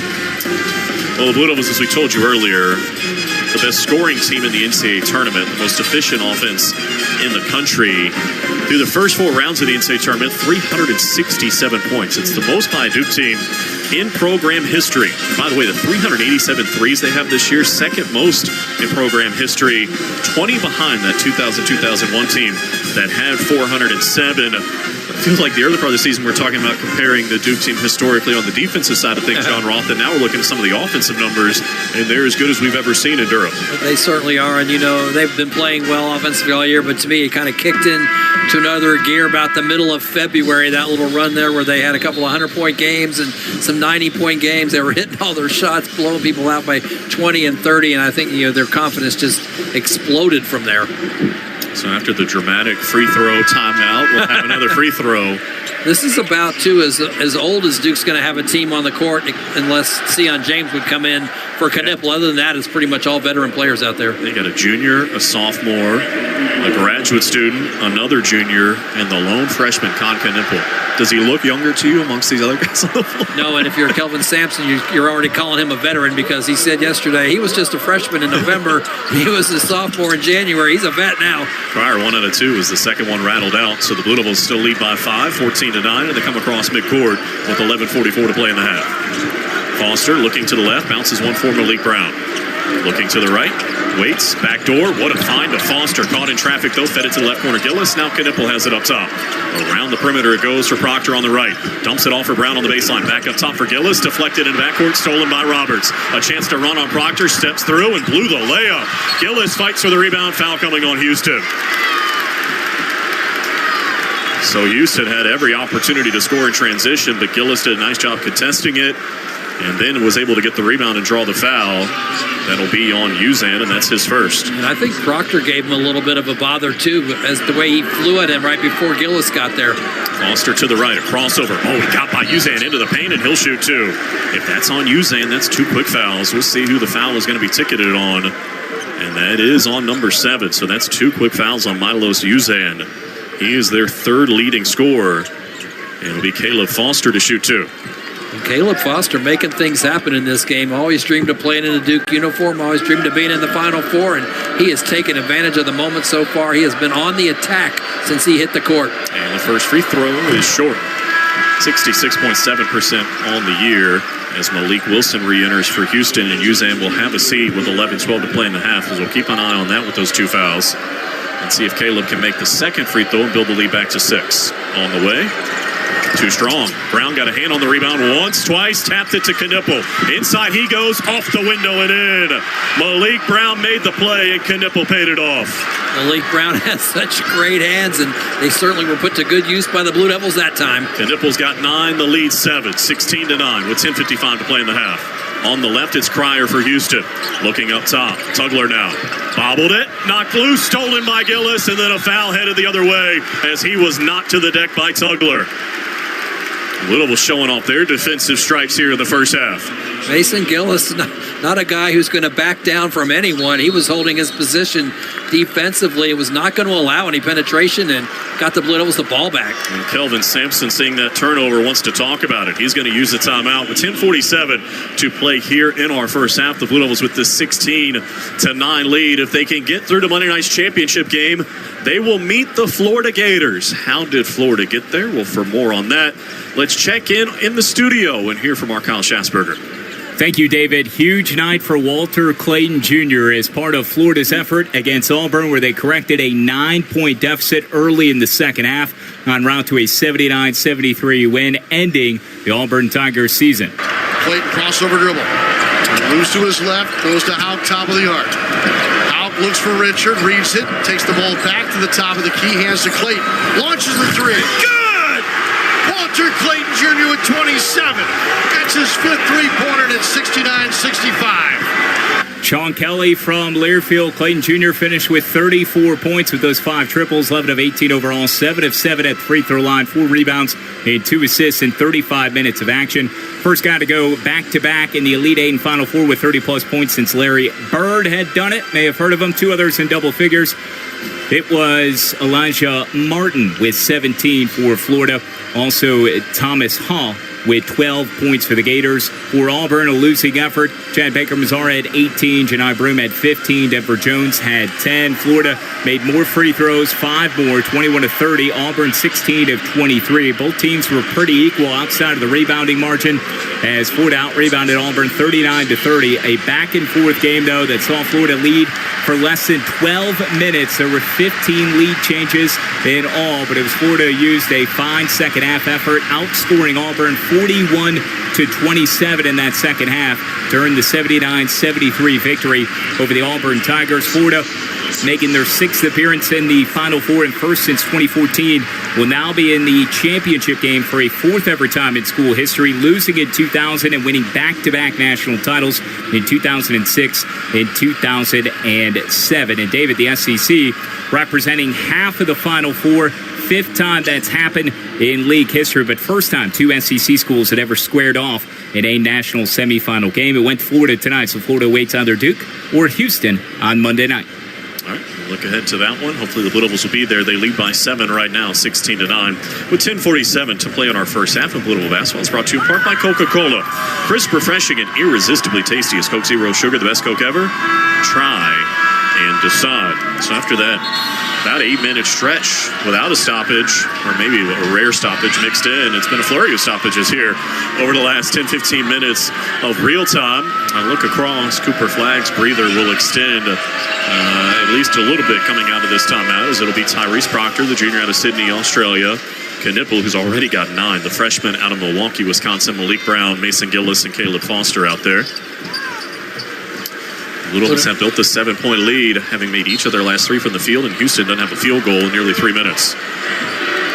Foster across midcourt, works his way to the left, looking back up top, finds Con Knipple. Over to the right, it goes now with Tyrese Proctor. Hard screen set by Brown. Can't shake Knipple loose, though. Here's Proctor, trying to get it to Con. He's got it on the left now, trying to drive sharp. Got to step to the baseline, back pedals, needs some help. Goes inside, Brown has it out. The free throw line to the right, it's Foster. 7 to shoot. Caleb puts it on the deck, drives into the paint, steps through, off the window, no. Brown trying to clean it up, he did. Off the right window. He's got his first field goal, and they're doubling up Houston. It's 18-9 as we approach the midway point of the opening half. So the Blue Devils get second chance points off an offensive rebound here. Wilson for the Cougars along the right sideline. Brings it back up top.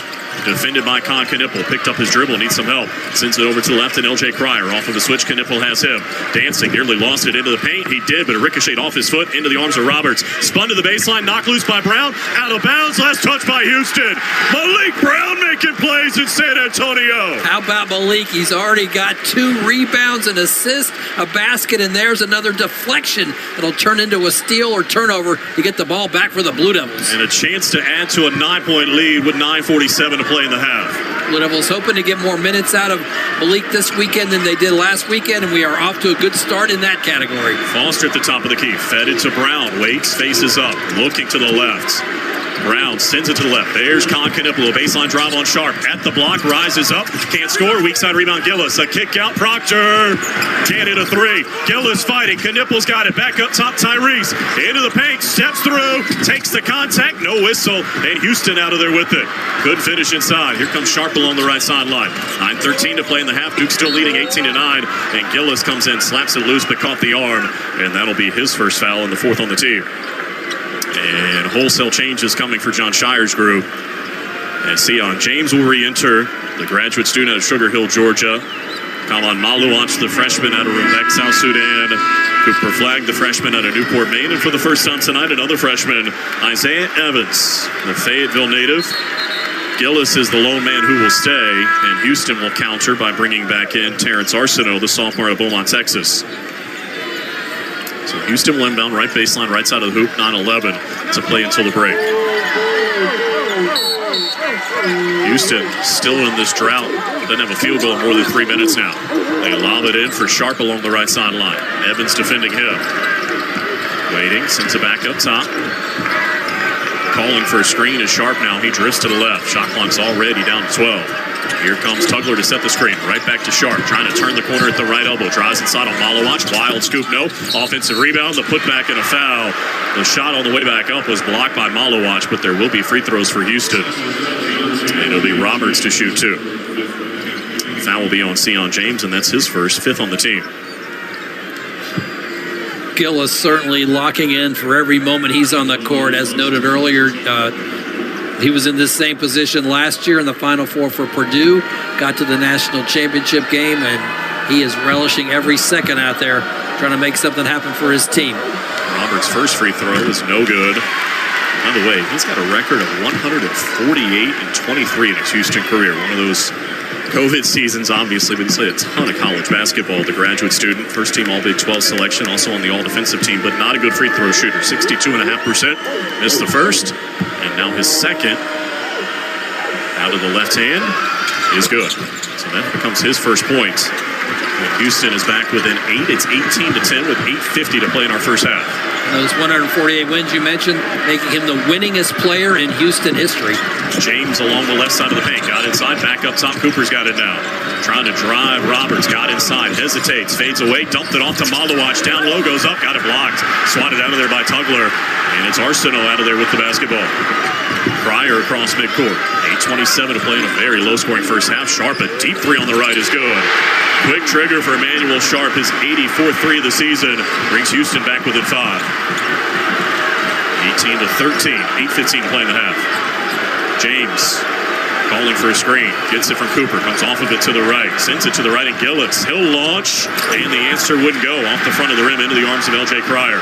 Across midcourt, weaving through traffic. Pryor into the paint. Dumps it off to the left. Arsenault a three in the corner. Offline. Cooper got a hand on the rebound. It's loose. Gillis trying to get to it, but it came to Pryor for Houston. He'll reload, but not be able to shoot over Malawach on the right. So he dumped it off for Roberts inside. Trying to step through on Cooper, and he scores with the left hand. So Houston has scored the last 6, and they're back within 3. And just like that, the head coach of the Blue Devils calls for time. It'll extend to a full. We'll take it as well. 7:40 to play until the break. Duke still leads 18-15. Down many ways, streets, and lanes all across America, you'll find Valero at your go-to gas station, volunteering with local charities, fueling communities 365 days a year, and generally being a good neighbor. So whether you're in Texas, Louisiana, or Tennessee, or right here in Durham, you can always depend on us getting you where you need to be, in life or on the road, right now. Let me grab my car keys and we'll roll. We still going to that new bar downtown? Yeah, it's supposed to be fun. Lexi, give me driving directions from home to downtown Bar District. Autocorrect. Suggest Uber. Pick up. Home. Drop off downtown Bar District. No, I'm driving. Suggest the Metro bus. Departing in 12 minutes. Point taken, Lexi. We'll grab a ride. If you drink, don't drive. Decide to ride. Brought to you in partnership by Anheuser-Busch, Mothers Against Drunk Driving, and Uber. Blue Devil fans, the Food Lion Feed Score to Give More program is back for this incredible postseason run. Food Lion Feeds has donated more than 6.5 million meals to local food banks and college pantries through the Food Lion Feed Score to Give More program. For every free throw made by Duke women's and men's basketball teams during this tournament, Food Lion Feeds will continue to donate 100 meals to help our local neighbors in need. Food Lion is the official grocer of the ACC and proud to support the Blue Devils. Duke basketball in the Final Four against Houston is brought to you by Duke Stores. Shop.duke.edu, where real Duke fans shop. Blue Devils are 1 for their last 7 from the floor. Houston on a 6-0 spurt. They trail by 3. Duke ahead 18-15, 7:40 to play in the first half. Blue Devils is led by as many as 9. 10 seconds to allow stations to identify themselves now. Live from San Antonio, it's Duke basketball in the Final Four from Learfield.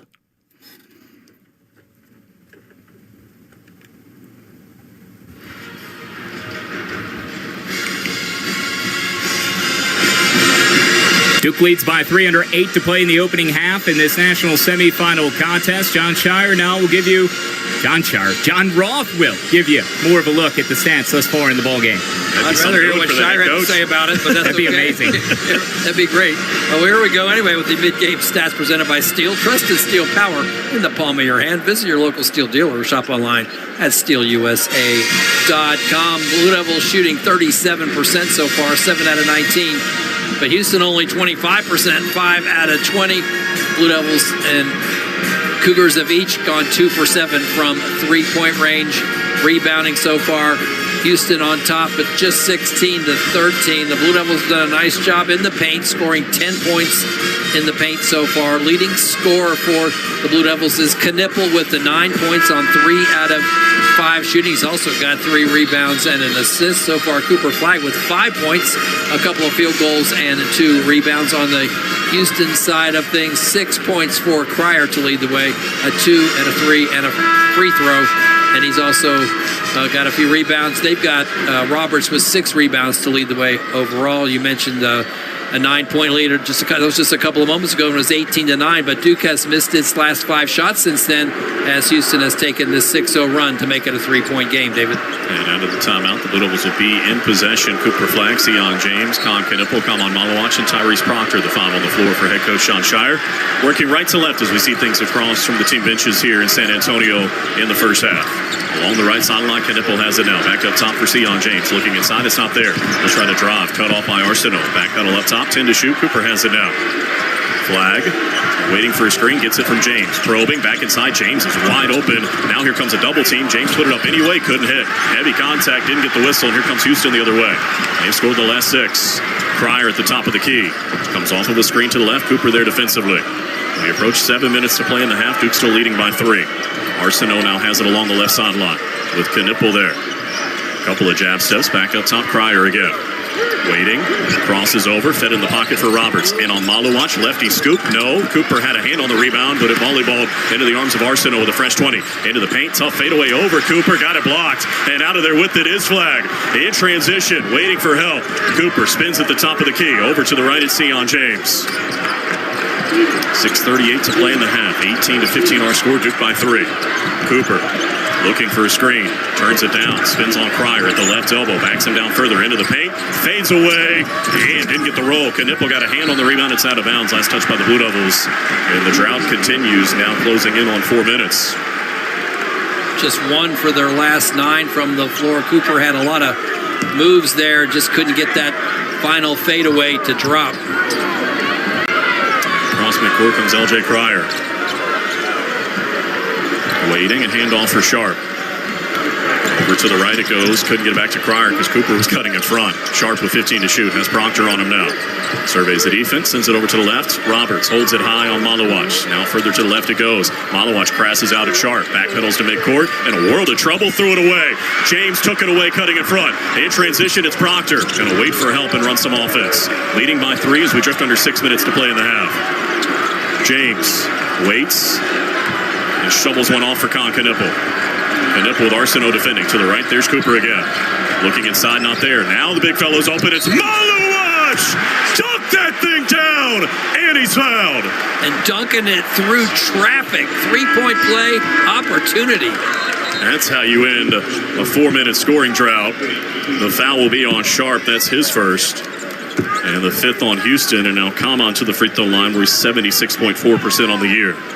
He had one blocked earlier, did Malawach, when Roberts got a piece when he went up with one hand.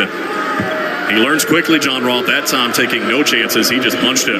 Taking no chances and taking advantage of a great pass by Flagg, his first assist of the night. Of course, Cooper now with 152 on the season as the free throw for Kamon gets the friendly hop. And the lead back to 6, 21-15. We mentioned the scoring drought. They withstood the Houston push largely because their defense has been so good. I mean, Houston is shooting 23% from the field, 5 of 22. Blue Devils 36%, but they lead by 6. When we talk about the drought for the Blue Devils, Houston hasn't scored in more than 2 minutes now. And Houston also has 5 turnovers to the Blue Devils, just 2. Foster and Brown back in. Knipple, Proctor, and Flagg all stay. Across midcourt, it's Malik Wilson. Dancing with Caleb Foster. Comes off of a hard screen set by Roberts. Tries to drive, cut off by Malik Brown. Has to reload. Backpedals all the way out near midcourt. Sends it over for Arsenault on the right sideline. 10 to shoot. Off of a screen set by Roberts. Arsenault, 15-footer. Woefully short. Wilson caught the air ball, though, for Houston. 5 on the timer. Does he know? Back outside. Malik Brown knocked it loose. It's out of bounds, and it's Duke basketball. Last touch by the Cougars. Another turnover created by Malik Brown. Once again, he is in the thick of the action when it comes to stopping the other team, getting a hand on the ball, and the Blue Devils get it back. They only average about 9 per game. They got 6 here in the first half. They're tied for 3rd in the country in terms of turning the basketball over. The Blue Devils only with 2 so far, and a chance to add to a 6-point lead as we approach 5 minutes to play in the half. Brown, a bounce pass. Proctor at the free throw line, banks it in. Friendly banking hours here in San Antonio in the Final Four. The lead back to 8. He called that, right? And who just that pass? Our friendly hands guy, Malik Brown again. 4:50 to play in the half. Wilson at the top of the key. Wants to drive. Got inside. Fades away. Tough 2. Missed it badly. Out of bounds. Duke basketball. How about the box out for Foster? He just rode Tugler into the stanchion. And nobody from Houston could get in there to get that rebound. Excellent job by Foster blocking out. So we mentioned the drought for the Blue Devils that allowed Houston to get back within 3. Well, now Houston has missed their last 4. They haven't scored in more than 3 minutes. And Duke a chance to add to an 8-point cushion, 23-15 with 4:34 to play in our first half. Foster across midcourt. Drifts to the right, looking back to the left. Caleb finds Con Knipple. Curling to the right, Caleb, a driving lane. On Cryer, goes inside, a lot of contact, couldn't finish, and Houston out of there with it. And here come the Cougars across midcourt. You better go in strong with the basketball tonight. Guys are not going to lose at every opportunity. And on either end. Here's Cryer. Nearly lost it falling down. Fed it to Sharp. Fading away. Can't hit a 3. Caleb goes inside. Got the rebound. Got hit in the face. Stayed with it. Here comes Cooper across midcourt. 4 minutes to play in the half. Duke by 8. 23-15. Flag a crossover. A drive. Got to the block. In on Cryer. Step through to the corner. Foster. Up top Proctor. A touch pass for a Knipple 3. Good! Around the horn it goes! And for the first time tonight, a double-digit lead. From the right corner to the top to the left corner, and Con drains it. 26-15. 3:36 to play in the half. They scored the last 8. Francis over to the right, nearly stolen by Proctor. Cryer looking inside. Brown all over Roberts. Up in his body, spun to the baseline and dunked it down. Roberts, the spin move, got him loose, and he's got 5. 26-17. 3:15 to play in the half. The lead still 9. Brown up top. To the right, looking for Proctor. Instead, he'll put it on the deck, shovel it for Cooper. A ball fake. Cooper dancing with Roberts. Crossed him over behind the back. Cooper going to work in the paint. Found Brown to lay it in. A flurry of moves. And Brown lurking on the baseline to take the lead back to 11. And the Blue Devils making all kinds of connecting plays. 8 assists on their 11 field goals. We go under 3 minutes to play in this first half. 28-17. Duke in front. Arsenault on the right sideline. Waiting. Trying to drive the baseline. Cut off. Fed it inside. Dangerous pass. It came to Francis, who put it up, and he'll shoot 2. As the foul is called, I think they're going to get Caleb Foster reaching in. That'll be his first. And we've got a timeout. 2:36 to play until the break. It's Duke 28 and Houston 17. Hey Blue Devil fans, it's game day, and Harris Teeter knows your party is just as important as the game. With mouth-watering wings, delicious dips, pre-ordered party platters to please any crowd, and not to mention the best pizzas, ribs, and ready-to-grill pub burgers in town. Only Harris Teeter can deliver delicious as you huddle up with family and friends to celebrate. Set a reminder to order ahead if you need party platters, and make Harris Teeter your pre-game stop before the next game. Harris Teeter, where Blue Devil fans shop for their delicious game day. Blue Devils, Cougars. You're listening to Duke basketball in the Final Four. Back to San Antonio in 60 seconds. This season, Duke basketball has teamed up with Duke Children's for the Charity Stripe 1000 Challenge. Thanks to 605 Hoops Heroes, over $19,000 has already been raised for the kids at Duke Children's. Fans, it's not too late to join our team and show your support. Give your $25 by texting Hoops Hero to 919-372-4159. That's 919-372-4159 and become a Duke Children's Hoops Hero today. Hi, I'm Megan Gower of Her Hoop Stats. Each week, co-host Rob Joyce and I break down all the latest around women's basketball on the Gower Hour. We analyze what's happened each week, preview what's to come, and talk with guests from around the country to make sure you're covered coast to coast from now all the way through the Final Four in April. Available each week, search and subscribe to Her Hoop Stats in your feed on Apple, Google Play, Spotify, or wherever you get your podcasts, and check out herhoopstats.com for all your women's hoops needs.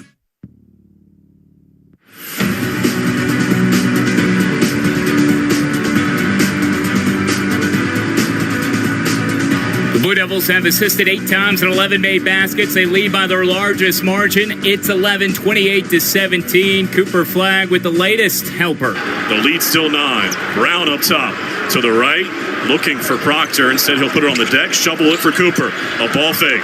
Cooper dancing with Roberts. Crossed him over behind the back. Cooper going to work in the paint. Found Brown to lay it in. A flurry of moves, and Brown lurking on the baseline to take the lead back to 11. 28-17 is our score. 2:36 to play in the first half. Duke and Houston in the Final Four. Kyle Schasberger inside Studio 21. More highlights coming up at the half. We'll dissect Florida and Auburn too, as the Gators are on to the national title game on Monday night. And Cooper Flagg, David, racked up his 5th Player of the Year award. 5 different organizations earlier today announced he won the Wooden Award. You'll hear from Flagg and his head coach John Shire later at the half. Yeah, I think it's going okay with the Player of the Year awards. He just keeps putting one on top of another. As a reminder, the Duke Basketball is brought to you in part by Poetry Finance. Write your own future with Poetry. Poetry Finance, official online banking partner of Duke Athletics. You just heard from Kyle back in the studio. I'm David Schumann alongside John Roth. John Rose, our producer and engineer. And you know, you heard that play of Cooper dumping one off for Brown along the baseline. Play before that, around the perimeter it goes. Tyrese Proctor had a wide open 3 up top, but they find the hot hand. Knippel's been playing so well. He's the first in double figures. He's 4 of 6 from the field, 2 of 3 from 3. The right play, John Roth. I mean, the Cooper's an elite scorer. He could have easily and justifiably so said, I'm just going to shoot this because he's made it so many times. He goes, no, I'm going to make the right play, and he finds Malik Brown. And you mentioned the 8 assists. It's in this team's DNA. I think it is, and it's kind of really called going from good to great. I mean, all those initial shots would have been good ones, and most teams would take them, but if they got a great one coming up, they're going to try to make that one when they can. And, you know, when you look at those 8 assists, it's been 6 different guys that have had an assist so far, so it's not just Cooper and Malik that are making good passes. It's all throughout the lineup. Another timeout. Francis shooting 2 for Houston, and he makes them both. Bring the Cougars back within 9, 28-19 with 2:35 to go in the half. Caleb Foster, Tyrese Proctor, Con Knippel, Cooper Flagg, and Kaman Malo watch the 5 on the floor. Caleb along the right sideline, looking up top for Knippel. He's got 12 already. Con goes inside for Cooper, left side of the paint, swings it low on Roberts. Man, Malo watch to a battle with Francis inside. 10 to shoot. Cooper sizing it up with Roberts. Wants to drive him. Got position. Goes inside. Put it up. Crawled off. Malowacz got one hand on the rebound. It's loose. Cooper dug it out. Goes back up. Oh! He reversed it home! And he's got a free throw coming as well. How did he find the angle?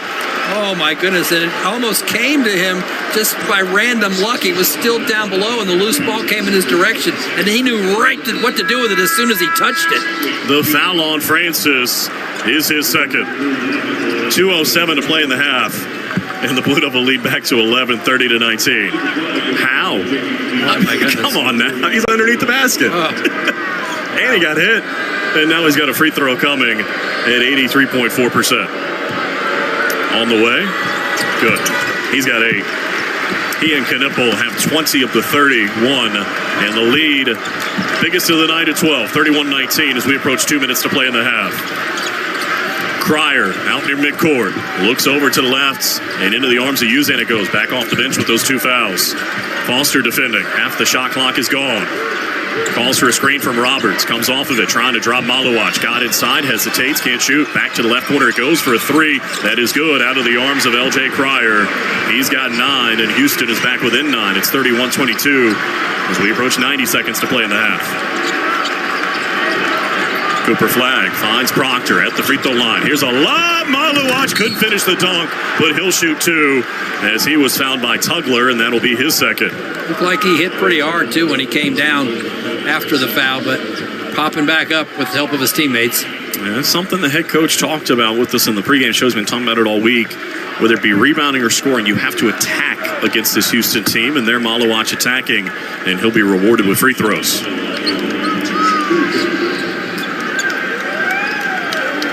Come on. It's hard to believe. We've seen him all season long to think this is just his basically 6th year playing basketball. Absolutely. Took up the game much later than basically everybody else on his team or the other. But certainly has been a quick study. A lot of help through that NBA Global Academy program. And has grown quite a bit since he's been here. Short on the first free throw. He'll have one more. And the second attempt for Kaman is on the way. Got that one. So both teams now 5 out of 8 at the line. And Blue Devils lead by 10, 32-22 with 1:25 to play until the break. It's Uzan across midcourt. Sharp has it down. Pryor over to the left. Uzan. Houston running their offense about 5 feet beyond the three-point line, though. Uzan crossing over on Foster. Jumps up from 3. Rattles it home. Milos Uzan has his first field goal. And the number 4 three-point shooting team in the country has now made 4 of them. Houston 4 out of 10. They're back within 7, 32-25. Foster finds Knipple top of the key. Looks over to the left. There's Cooper Flagg. Into the final minute of the first half now. Cooper dancing with Roberts on the left baseline behind the back. Sizing it up. Still 12 to shoot. Drives him again. Cut off through a double team. Got inside. Found a cutter. Malawach, and he'll shoot 2 as he's hacked at on the way to the hoop. You can see Cooper Flagg causing all sorts of problems defensively for Houston, and it's leading to free throws now. Was that foul will be ticketed on Juwan Roberts, and that'll be his first. Just patiently waiting to see what the play was that was going to open up, and he finally made that spin inside and saw his teammate cutting down the other side of the lane and was able to dish it off. Blue Devils, of course, a 79% free throw shooting team. That's 10th in the country. And Malawach, better than 76%, will have 2. They've led by as many as 12 here in the first half. And the first one is good. They have trailed by as many as 3. That's when Houston scored first to take a 3-0 lead. As Foster will head out and Sion James will return. So it's the 5 that started the game for head coach John Shire on the floor right now. Sion James, Tyrese Proctor, Con Knipple, Cooper Flagg, and Kamon Malawach. But that might be briefly, as Malik Brown looks like he's set to comment if Malawach can hit the second free throw. Trying to build a lead to 9. On the way. Got them both. That's 7-2. To stand there and just knock down free throws like that is wild. And it's got scouts all over the country at the NBA level salivating as Malik Brown re-enters. And Malawach will get a breather. See if Houston tries to go 2 for 1. 45 seconds to play in the half. There are a few people in this game they're salivating over. Yes. On the left, Francis with it now. 37 seconds to play in the half. Pryor, top of the key. Backpedals. 34 seconds. He'll take the 3 and rattle it home. So LJ Pryor's already got 12. And Houston's back within 6, 34-28. The Blue Devils can hold for the final shot of the half. As Cooper will pick it up, the clock rolling. 22 seconds to play until the break. And that ball missed Malik Brown's fingernail by just a scrape. That would not have been going in as a three-pointer. Each of Houston's last 3 field goals have been 3s. They've got 5 of them. The Blue Devils 3 out of 8. 10 seconds to play in the half. It's Cooper Flagg at the center circle, leading by 6. Drifts to the left, back to the right. Proctor a 3. Short. The rebound chased down by Brown. It's out of bounds. Last touch by the Blue Devils with 0.2 of a second to play in the half. Kind of what we expected. Rugged defensive play. The Blue Devils built the lead as big as 12, and they're going to lead by 6 in intermission. Not really that high scoring of a game at 34-28. But it is a Duke lead at the half. As Con Knipple led the way with 12, Cooper Flagg had 8, Malawach with 6, Proctor and Brown each with 4, and a 6-point lead with 20 minutes to play here in San Antonio. 34-28 our score, Duke in front, as we send it to the studio in Kyle. Thanks so much, David. Coming up at halftime, we'll tell you about the Gators' 6-point win over the Tigers from Auburn, the first national semifinal tonight from San Antonio, as Florida awaits the winner of Duke on Houston in Monday night's title game. Details from the Gators' win, highlights from our first half. The Blue Devils lead 34-28. A 6-point advantage, and we'll hear from Cooper Flagg and John Shire as Flagg racks up another National Player of the Year award, his 5th so far on the season. Then more coming up as the halftime show starts after this. Duke ahead by 6 on the Blue Devil Sports Network from Learfield. Which of us, detective, do you suspect is the millionaire? The evidence is everywhere. Your diamond necklace, Monty's new yacht, and the butler's new convertible. Admit it, you're all Maximilian scratch-off winners. Of course we are. With 25 prizes of $1 million, you could be too. New Maximilian from the North Carolina Education Lottery. Must be 18 to play. Approximate overall odds of winning are 1 in 2.95. Problem gambling helpline 877-718-5543. Cut time, cut costs, cut grass. Double your runtime with free extra battery deals on steel tools and cut through your spring cleaning to-do list. Mow, trim, cut, prune. Do it all with Steel Battery.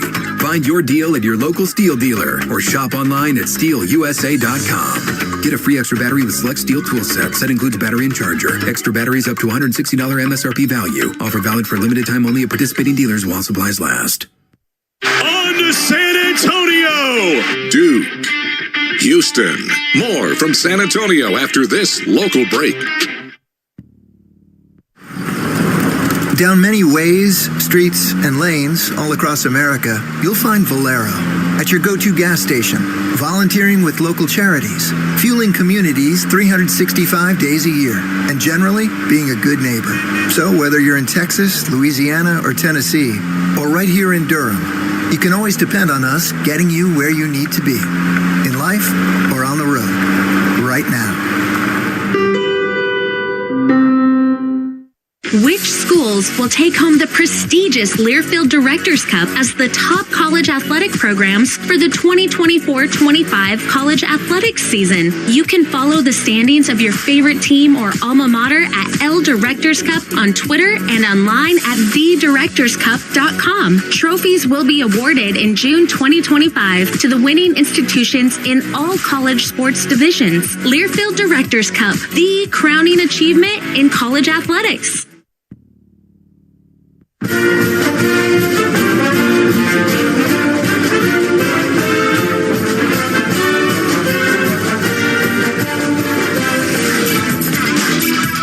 On the Blue Devil Sports Network from Learfield, welcome to the Duke Basketball Halftime Report. Coming up, we'll break down the game's first 20 minutes, update scores from the ACC and the top 25, and preview the second half. Our halftime coverage begins inside the Learfield Network studios. Here's Kyle Schasberger. 34-28 is our halftime score as Duke leads Houston in this national semifinal bout. The winner to play for a national championship coming up on Monday night. That first ticket in the title game punched just before the Blue Devils and the Cougars took to the floor on the Alamo Dome floor earlier tonight. Florida gunning for a fourth trip to the title game, having won back-to-back titles during the 2006 and 2007 seasons. Auburn making their second appearance in the Final Four, first since 2019. And it's the Gators who will play for a national title, giving the SEC their first participant in the title game since Kentucky in 2014. 68,000 here at the Alamo Dome. Pettiford off the left to the right wing, trying to flip it. Stolen, run out. Duke with the right hand for Elijah Martin. He sailed in and flushed it with his right hand, and the Gators lead at 59-57. Sean Kelly from Learfield, 1 of 3 in double figures. Elijah Martin had 17. That poster dunk to lift Florida ahead, 59-57 in that second half. Early stages of that second stanza, Florida trailed Auburn 45-36. That was with 18:24 remaining, a 9-point deficit that they were staring in the face of, yet they were able to come back, go up by as many as 8 inside of the final minute, and they hang on by 6, 79-73. The story, though, is not Elijah Martin. Instead, it was Walter Clayton Jr. at 34 points on 5 of 8 from downtown, 11 of 18 overall from the floor. They out-rebounded Auburn by 9, 39-30. Shot slightly better from the floor, made the most of their opportunities at the free throw line, and the Gators season will continue Monday night in San Antonio when they play for a national championship following a 79-73 win over Auburn. In the loss, Janai Broome had 15 for the Tigers. Chad Baker-Mazara had 18. Denver Jones had 10. Florida now joining Arkansas and Kentucky as the only SEC teams with multiple Final Four appearances. Florida had already done that, having been there 3 previous times, playing in the national championship game, though. Arkansas and Kentucky were the only other ones, along with Florida, with multiple appearances. Florida moves on 79-73. Here at halftime, it's Duke 34 and Houston 28. Con Knippel at 12 points. Cooper Flagg at 8. John Roth will have more of the first half numbers coming up a little bit later on at halftime. I'll take you through the highlights coming up in our next segment. But let's bring it back to what Cooper Flagg has been able to accomplish this season. He stuffed the stat sheet in that first half of basketball with 8 points. He had 4 total rebounds, 2 assists, 2 blocks, and 1 steal. Emblematic of what he's been able to do all season long. Cooper Flagg continuing to rack up the individual accolades Flagg leading this team in so many different categories: points, rebounds, assists, steals, blocks per game, ranks among the ACC's top 10 in 4 of 5 major statistical categories, not to mention Player of the Year in the ACC, Rookie of the Year in the ACC, and picking up a 5th national honor earlier today. It had already become the 4th freshman ever to win AP Player of the Year, and now one of 5 National Player of the Year awards that he has earned. It's the John R. Wooden Award that was delivered earlier prior to tonight's national semifinal game. Flagg becoming the 4th freshman ever to claim it, joining former Blue Devils Zion Williamson in 2019, and then also fellow rookies Anthony Davis in 2012 of Kentucky and Kevin Durant in 2007 for Texas. Newport, Maine native Flagg, 7th Blue Devil to win the Wooden Award all-time. Flagg credits the authenticity as head coach John Shire wields in helping the freshman superstar reach the level of success that he has. I think it starts with the honesty. Coach Shire is always really honest with me. We had a lot of honest conversations, I feel like, and that's something that is always important to me.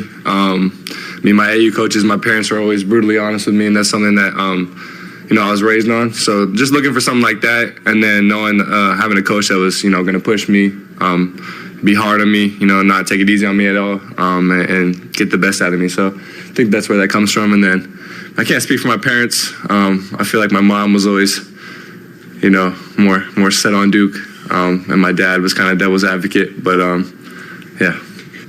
I have to remind myself it's a year early. Like, he should be graduating high school now, and so to have the season that he's had, I think the stats speak for itself. I think how hard he plays. I think the highlights. I think all those things speaks for itself. But it's the person he is every day. Like, his energy is contagious for our team. He's an amazing leader. The job he's done in the classroom at Duke, just everything he does has taken our program to a new height this year. And he's humble, and up here he's humble. Behind behind the scenes, not as much, which I'm good with. That's what I want. But him, his family, they've been a dream come true for me, for us in our program. And obviously we got more work we want to do and to finish this thing off. But couldn't happen to a better guy, and couldn't be more proud of this guy next to me. Flagg is the 12th different Blue Devil to win National Player of the Year recognition, and 9th to be named National Player of the Year by multiple outlets in a single season. Other honors this week include the Julius Erving Award as top small forward nationally. And as far as those National Player of the Year honors, whether it be the AP, Naismith, NABC, Sporting News, USB, WA, and Wooden all time. Still waiting the Naismith Award, by the way. Cooper Flagg, you think, has a great shot at that one. But Duke has earned 45 National Player of the Year awards all time. That is most. Second is UCLA with 29 and North Carolina with 23. At intermission, it's Duke ahead of Houston 34-28. A spot in the national championship game on the line Monday night against Florida. We'll take you through the highlights of the opening stanza from San Antonio coming up next on the Blue Devil Sports Network from Learfield. Progressive presents Renter's MVP's Most Valuable Possessions. Today's MVP, Emily Neal's 70-inch TV. Because after watching her second-grade students yell at each other for hours, there's nothing Emily enjoys more than watching super-rich housewives also yell at each other. Why? Because those women are not her responsibility. And that's why her TV is today's MVP. Keep your most valuable possessions protected by bundling your renters and auto insurance with Progressive. Progressive Casualty Insurance Company affiliates and other insurers not available in all states. It's tournament time for your Blue Devils. You can show your support of Duke all year long by purchasing authentic Duke merchandise from DukeStore.com. Our huge assortment of Duke apparel means you won't have to go anywhere else for the perfect t-shirt, jersey, sweatshirt, or hat. The only collection of Duke merchandise in the world that actually comes to you directly from Duke University. DukeStore.com, where real Duke fans shop. We've called a 60-second local break timeout. Then more Duke basketball. You're listening to the Blue Devil Sports Network from Learfield.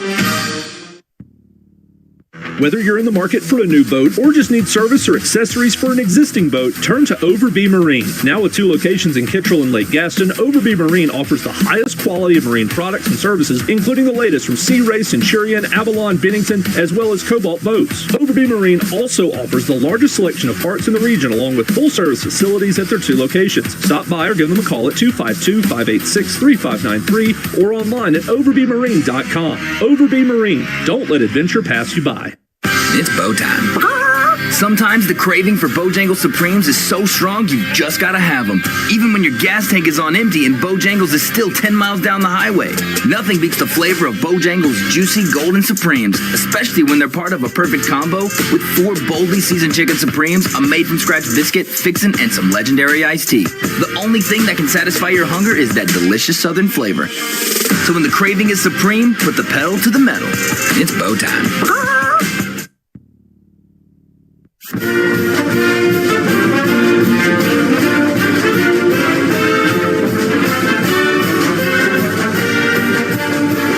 This copyrighted broadcast is an exclusive presentation of Learfield under the broadcasting rights granted by Duke University. Reuse of this presentation is prohibited without the expressed written consent of Duke University and Learfield. Announcers are provided by Learfield and approved by Duke University. 34-28 our halftime score. Duke on top of Houston. Blue Devils 20 minutes away from a date with Florida for a national championship on Monday night from San Antonio. Kyle Schasberger with you inside Studio 21. Let's take you through some of the highlights. And it was Con Knippel getting into his bag early and often. To the right, Knippel's open. Down it goes. Con's got the first 5, and the Blue Devils have their first lead. It's 5-4. A little penetration by Caleb, then a dish to the corner. Weaving across midcourt. Foster to the right baseline, peels out of it now. David Fergungba up top. Patrick sends it inside. What a cut for Knippel, and the layup is good. Con Knippel's got 7, and Duke leads by 6, 14-8. Con Knippel finishing with 12 first half points, equaling Cryer's 12 for Houston for the game high.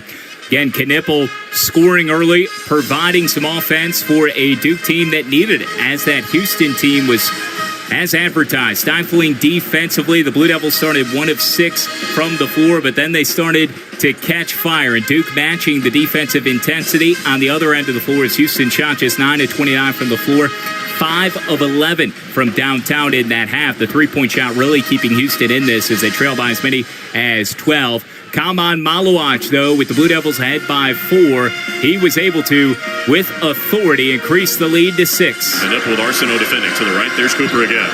Looking inside, not there. Now the big fellow's open. It's Maluach! Dunk that thing down! And he's fouled. And dunking it through traffic. 3-point play opportunity. And then more from Con Knippel from beyond the arc. Con was cooking 2 of 3 from downtown. He had 2 of the Blue Devils' 3 makes from long range. 4 minutes to play in the half. Duke by 8, 23-15. Flag a crossover, a drive. Got to the block. In on Cryer, step through to the corner. Foster up top. Proctor. A touch pass for a Knippel 3. Good! Around the horn it goes! And for the first time tonight, a double-digit lead. From the right corner to the top to the left corner, and Con drains it. Second leading scorer for the Blue Devils was Cooper Flagg, who had 8 points. He's the one that grew that advantage to its largest of any point at 12 with 2:07 to play in the half. 10 to shoot. Cooper sizing it up with Roberts. Wants to drive him. Got position. Goes inside. Put it up. Crawled off. Maluach got one hand on the rebound. It's loose. Cooper dug it out. Goes back up. Oh! He reversed it home! And he's got a free throw coming as well. How did he find the angle? Oh, my goodness. And it almost came to him just by random luck. He was still down below, and the loose ball came in his direction. And he knew right what to do with it as soon as he touched it. Here at halftime, it's 34-28. Duke on top of Houston. John Roth will have more of the numbers when we return to the Alamo Dome here on the Blue Devil Sports Network from Learfield. Let me grab my car keys and we'll roll. We still going to that new bar downtown?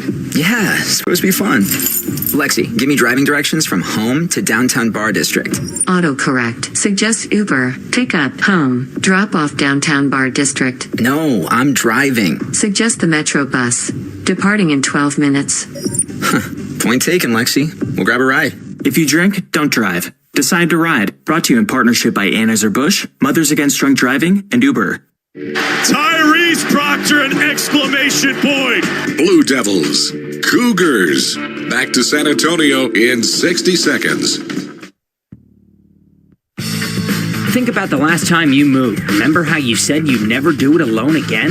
We know moving is tough, but at Two Men and a Truck, we make it easy. No matter the move, big or small, we'll make it a smooth one. We're the movers who care and will prove it with our 96% referral rate and courteous background check movers. We're local and affordable, and we can help at a price that won't make you wish you'd done it on your own. When you're ready, give us a call or find us online for a free estimate at twomenandatruck.com.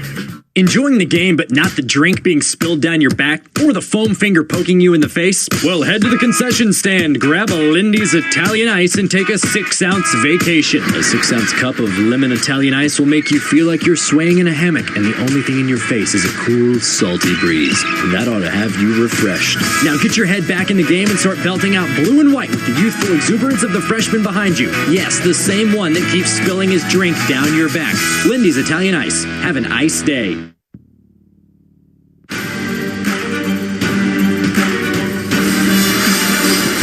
Welcome back to the Alamo Dome, where Duke leads Houston 34-28 at the halftime break. Our halftime stats are presented by Steel. Trusted steel power in the palm of your hand. Visit your local Steel dealer or shop online at steelusa.com.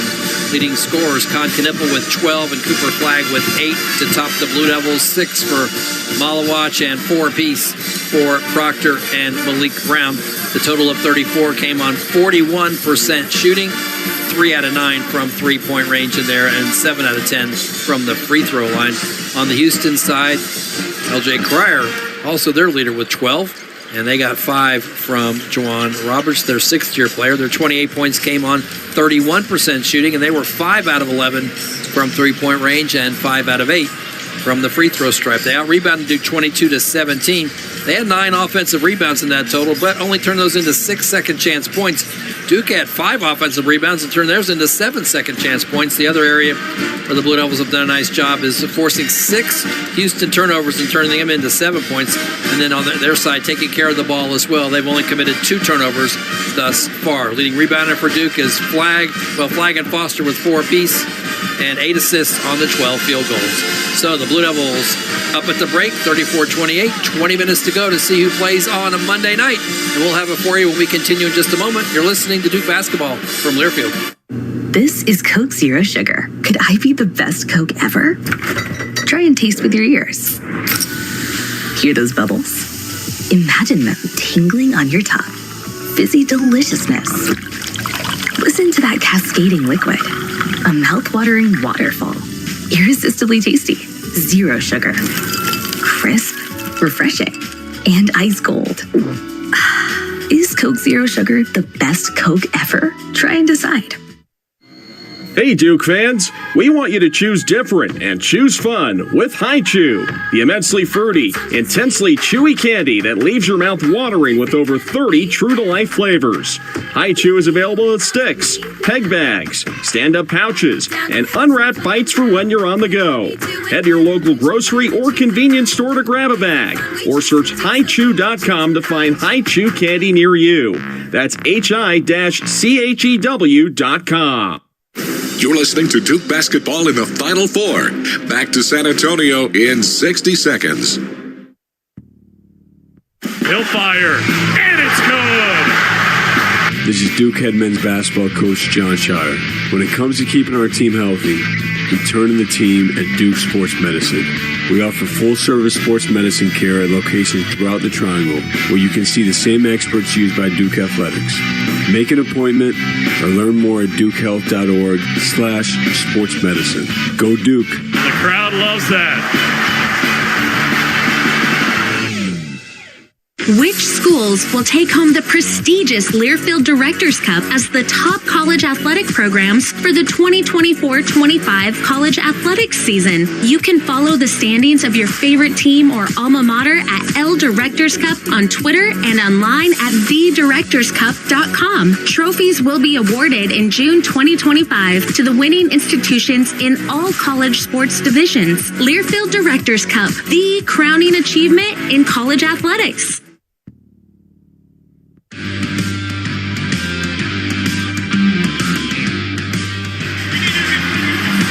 we go to the second half. The Blue Devils leading by 6 in the national semifinals, looking to get to the title game for the 12th time in program history.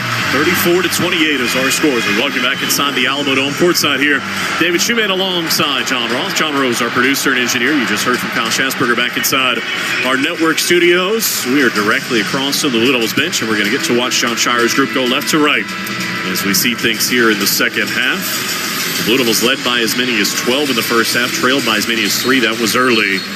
But Houston, with 3 threes in the final couple minutes, whittled that deficit down to 6. And the Blue Devils will have the basketball first here in the second half. The starters out there to begin the second stanza for head coach John Shire. Of course, we're talking about Sion James, Tyrese Proctor, Con Knipple with a wry grin talking to Cooper Flagg and Kaman Malawach. The starters did the lion's share of the scoring. Only 5 guys scored in that first half. Knipple had 12. Cooper had 8. The only points off the bench came from Malik Brown. He had 4. That actually applies to both teams. Each team only had 4 points off their bench. And here we go. Proctor bring it across midcourt as we get the second stanza underway. Cooper Flagg has it on the right sideline off of a screen set by Sion James. Backing down on Uzan at the elbow. Steps through, puts it off the window. No, Malawach cleaned it up. They're going to call the goaltend. So the basket is good for Cooper Flagg, and he's into double figures with 10 as it hit the backboard. And then they counted it. So it's 36-28 with 19:47 to go. And it'll be Sharp to bring it across midcourt. Greeted by Knipple. Waits, sends it over to the right, and Roberts. And now looking to the left. A handoff comes for Sharp. Curling, whips it inside. Dangerous pass, but it found its way into the arms of Tugler, and we're going to get a reach-in foul inside as Proctor trying to deal with the big body of Tugler at 6'8", 230. Tyrese, 6'6", 183, commits his second foul. The good news on the foul front in the first half, nobody had more than 1 for John Shire's group, so Tyrese is the first with 2. And it'll be Uzan, who did pick up 2 fouls in the first half to inbound left baseline right side of the hoop. He's 1 of 3 with 2 for Houston, joining Tugler and Francis. On the right, it's Cryer for 3. Swirls at home. LJ Cryer with his 4th 3. He's got 15, and Houston is back within 5. It's 36-31. They are now 6 of 12 from outside. Remember, Cryer, a national champion for Baylor in 2021. Proctor at the other end. Bounces it for Knipple up top over to the left and Sion James. Sion looking to drive behind the back of the dribble. Back pedals on Uzan. 10 to shoot. Looking to the right. Finds Malawach. 8 and 7 into the arms of Cooper Flagg. 6 to shoot. Make it 5. Cooper sizing it up. Drives. 3 and 2. Fell down. Got back up. Put it up. Couldn't hit. James at the buzzer. Did he get it off? He missed it anyway. And Houston out of there with the basketball. So the Duke lead is 5, 36-31 with 18:38 to go. Cryer at the top of the key, curling to the right, got inside, found a cutter in Roberts, who tried to dump it off. He did, and the dunk is missed. Unable to finish inside was Tugler, and here comes Knipple across midcourt. Into the right corner, James, he's wide open, and he hits a 3. His first field goal comes from distance, and it builds a lead back to 8. Sion had started 0 for 3, but hits a big one there. 39-31, 18-10 to go. Uzan for Houston, defended by James. Drifts to the left, off of the screen, crossing over, probes into the paint. Righty scoop, high off the window and in.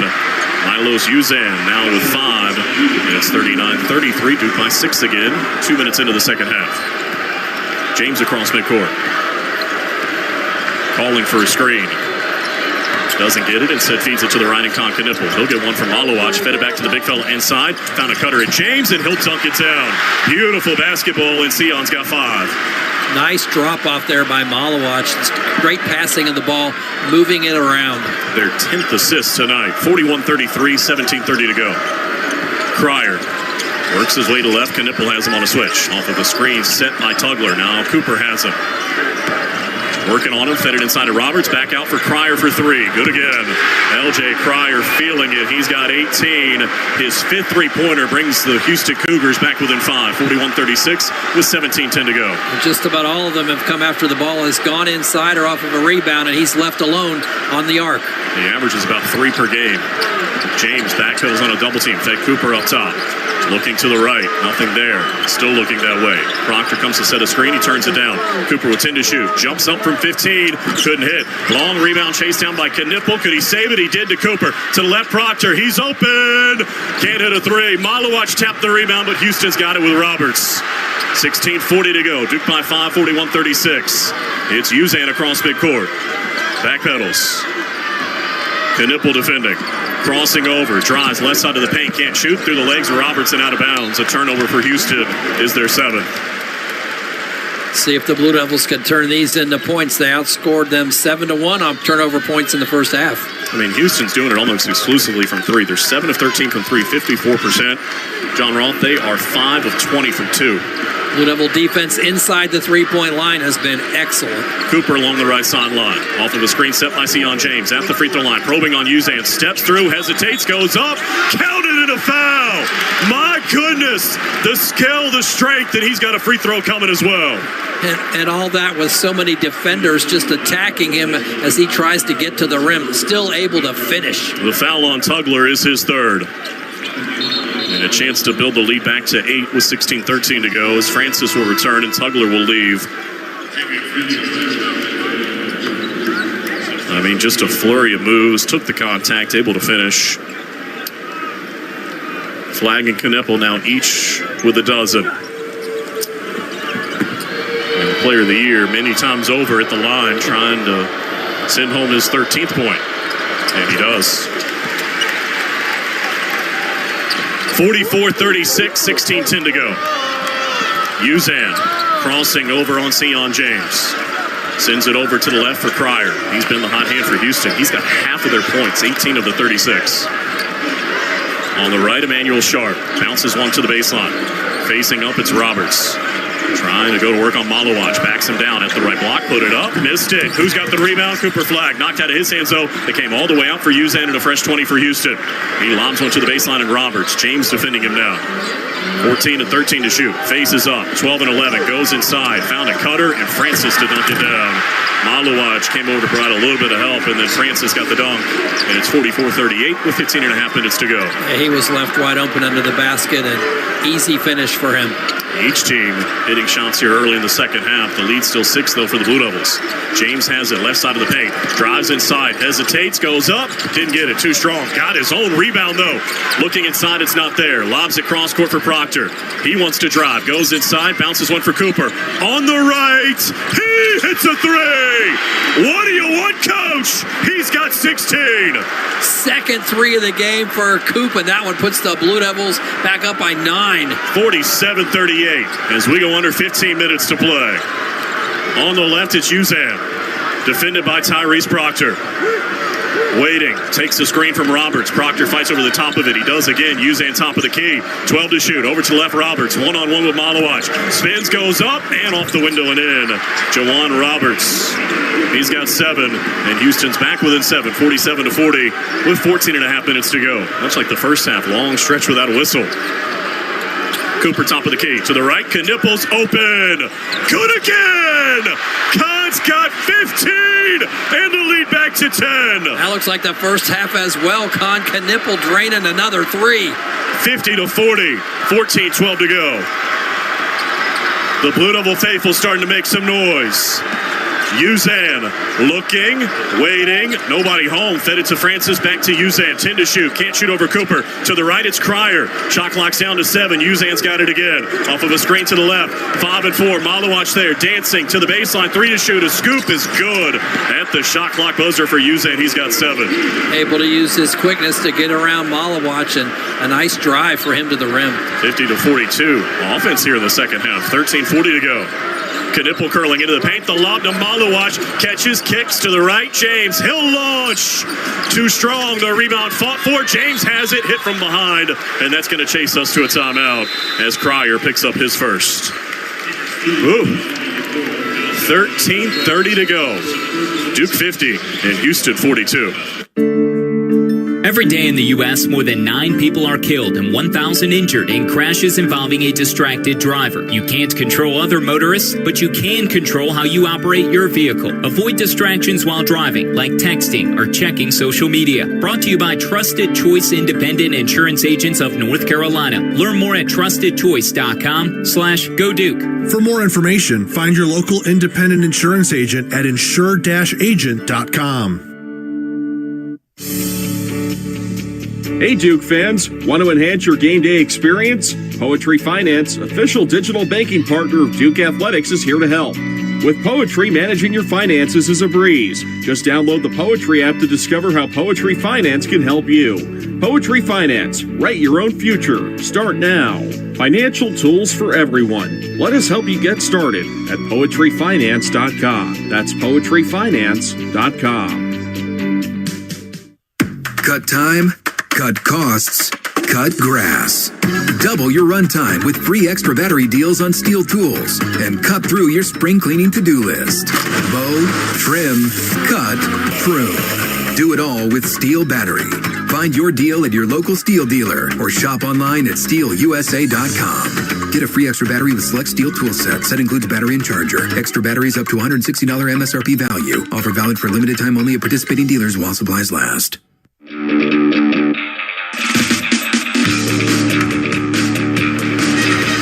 Back here in San Antonio, 13 and a half minutes to go in the national semifinals, and the Blue Devils lead by 8, 50-42. And tonight's game between Duke and Houston is presented by Duke Stores. Visit shop.duke.edu, where real Duke fans shop. David Shoemate alongside John Roth. John Rose, our producer and engineer, back inside our network studios, is Kyle Schasberger. Cooper Flagg has been showered with praise and National Player of the Year awards. John Roth all week long, and he's showing why here. 16 points and already 8 in the second half. Oh, he's having one of his excellent performances of the many he's had so far this year. And not only the points leading the way on the Duke stat sheet, but also topping the team with 4 assists. Close to the team lead in rebounding with 4 of those. A couple of block shots, a steal, just like he always does, filling up every category on the box score and making it all matter here for the Blue Devils as they're trying to hold off a very determined and tough-minded Houston team. And so far the Blue Devils have added on to their halftime lead by outscoring Houston 16-14 here to start the second half. By the way, coming into the Final Four, he joined Grant Hill from 1994 as the only player to average 15 points, 7 rebounds, 5 assists entering the NCAA tournament. And lo and behold, 16, 4 rebounds, and 4 assists already here tonight. After review of the previous goaltending call at 1947, the ball was touched on its downward flight, and the call of goaltending is confirmed. And that was one of the buckets given to Cooper Flagg. So the Blue Devil lead stays at 8, 50-42 with 13 and a half minutes to go. And Sion James will be inbounding on the right baseline on the right side of the hoop. Waiting, looking for Knipple, who's got it in the right corner. Going to work right side of the paint, backing down on Uzan. Here comes a double team. Somehow found James, who laid it in. Another beautiful assist. James has 7 since halftime, and the lead back to 10. And Kahn put that through 2 defenders who'd come over to stop the ball, leaving Sion wide open. By the way, Malik Brown back on the floor as Malowacz gets a breather. 52-42 as we approach 13 minutes to play. Francis on the left, it's Cryer now. Swings it high. Proctor there defensively. Backpedals, trying to get it to Roberts. Brown won't let him, and now it's taken away as Brown got a deflection, but they're going to call him for a reach-in. That'll be his first. And that'll be team foul number 2 here in the second half. Houston's going to whistle for 2 as well. Oh, man, that looked clean from our angle. And I think we have a good angle. As we get another look, that was clean, John Roth. Yeah, no question. Off the inbound, Cryer has it now. Got to play through it, though. On the right, it's Wilson for Houston. 15 to shoot. To the left, Cryer. Cooper Flagg on him. 12 and 11. Drives, backpedals, drives again. Spins at the free throw line. Can't shoot. Over to the left it goes, and Wilson. 7 on the timer. A baseline drive. Cut off. Back up top. Stolen by Cooper Flagg. And here we go to the other end. 1-on-2. Put it up. Whistle and a foul, and he will shoot 2. Couldn't get the shot to fall. And the foul will be ticketed on Malik Wilson. That'll be his first. And back to the free throw line goes Cooper Flagg. Those Player of the Years we referenced. Wooden Award earlier today. AP yesterday.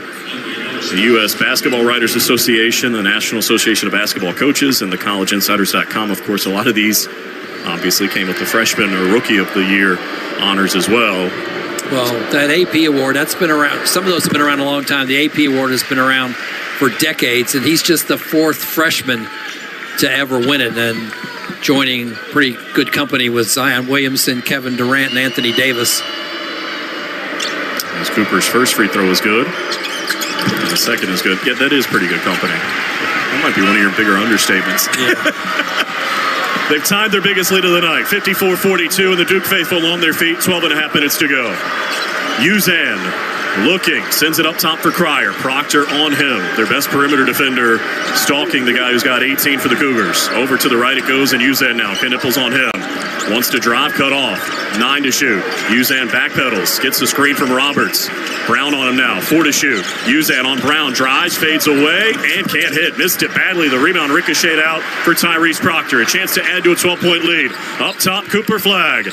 He looks really confident, doesn't he? Francis there defensively. Drives to the right. Backpedals, sizes it up, crossed him over, off the window. He'll shoot 2 more as Francis picks up his third. Doing whatever he wants, and he'll be at the line when we come back. 11:54 to go. Duke up 54-42. It's tournament time for your Blue Devils. You can show your support of Duke all year long by purchasing authentic Duke merchandise from DukeStore.com. Our huge assortment of Duke apparel means you won't have to go anywhere else for the perfect t-shirt, jersey, sweatshirt, or hat. The only collection of Duke merchandise in the world that actually comes to you directly from Duke University. DukeStore.com, where real Duke fans shop. Duke plays here. Flying in, reverses it, up and in for 2. This is the Blue Devil Sports Network from Learfield. It's bow time. Sometimes the craving for Bojangles Supremes is so strong you just gotta have them. Even when your gas tank is on empty and Bojangles is still 10 miles down the highway. Nothing beats the flavor of Bojangles juicy golden Supremes, especially when they're part of a perfect combo with 4 boldly seasoned chicken Supremes, a made-from-scratch biscuit, fixin', and some legendary iced tea. The only thing that can satisfy your hunger is that delicious southern flavor. So when the craving is supreme, put the pedal to the metal. It's bow time. Enjoying the game but not the drink being spilled down your back or the foam finger poking you in the face? Well, head to the concession stand, grab a Lindy's Italian Ice, and take a 6-ounce vacation. A 6-ounce cup of lemon Italian Ice will make you feel like you're swaying in a hammock, and the only thing in your face is a cool, salty breeze. That ought to have you refreshed. Now get your head back in the game and start belting out blue and white with the youthful exuberance of the freshman behind you. Yes, the same one that keeps spilling his drink down your back. Lindy's Italian Ice. Have an ice day.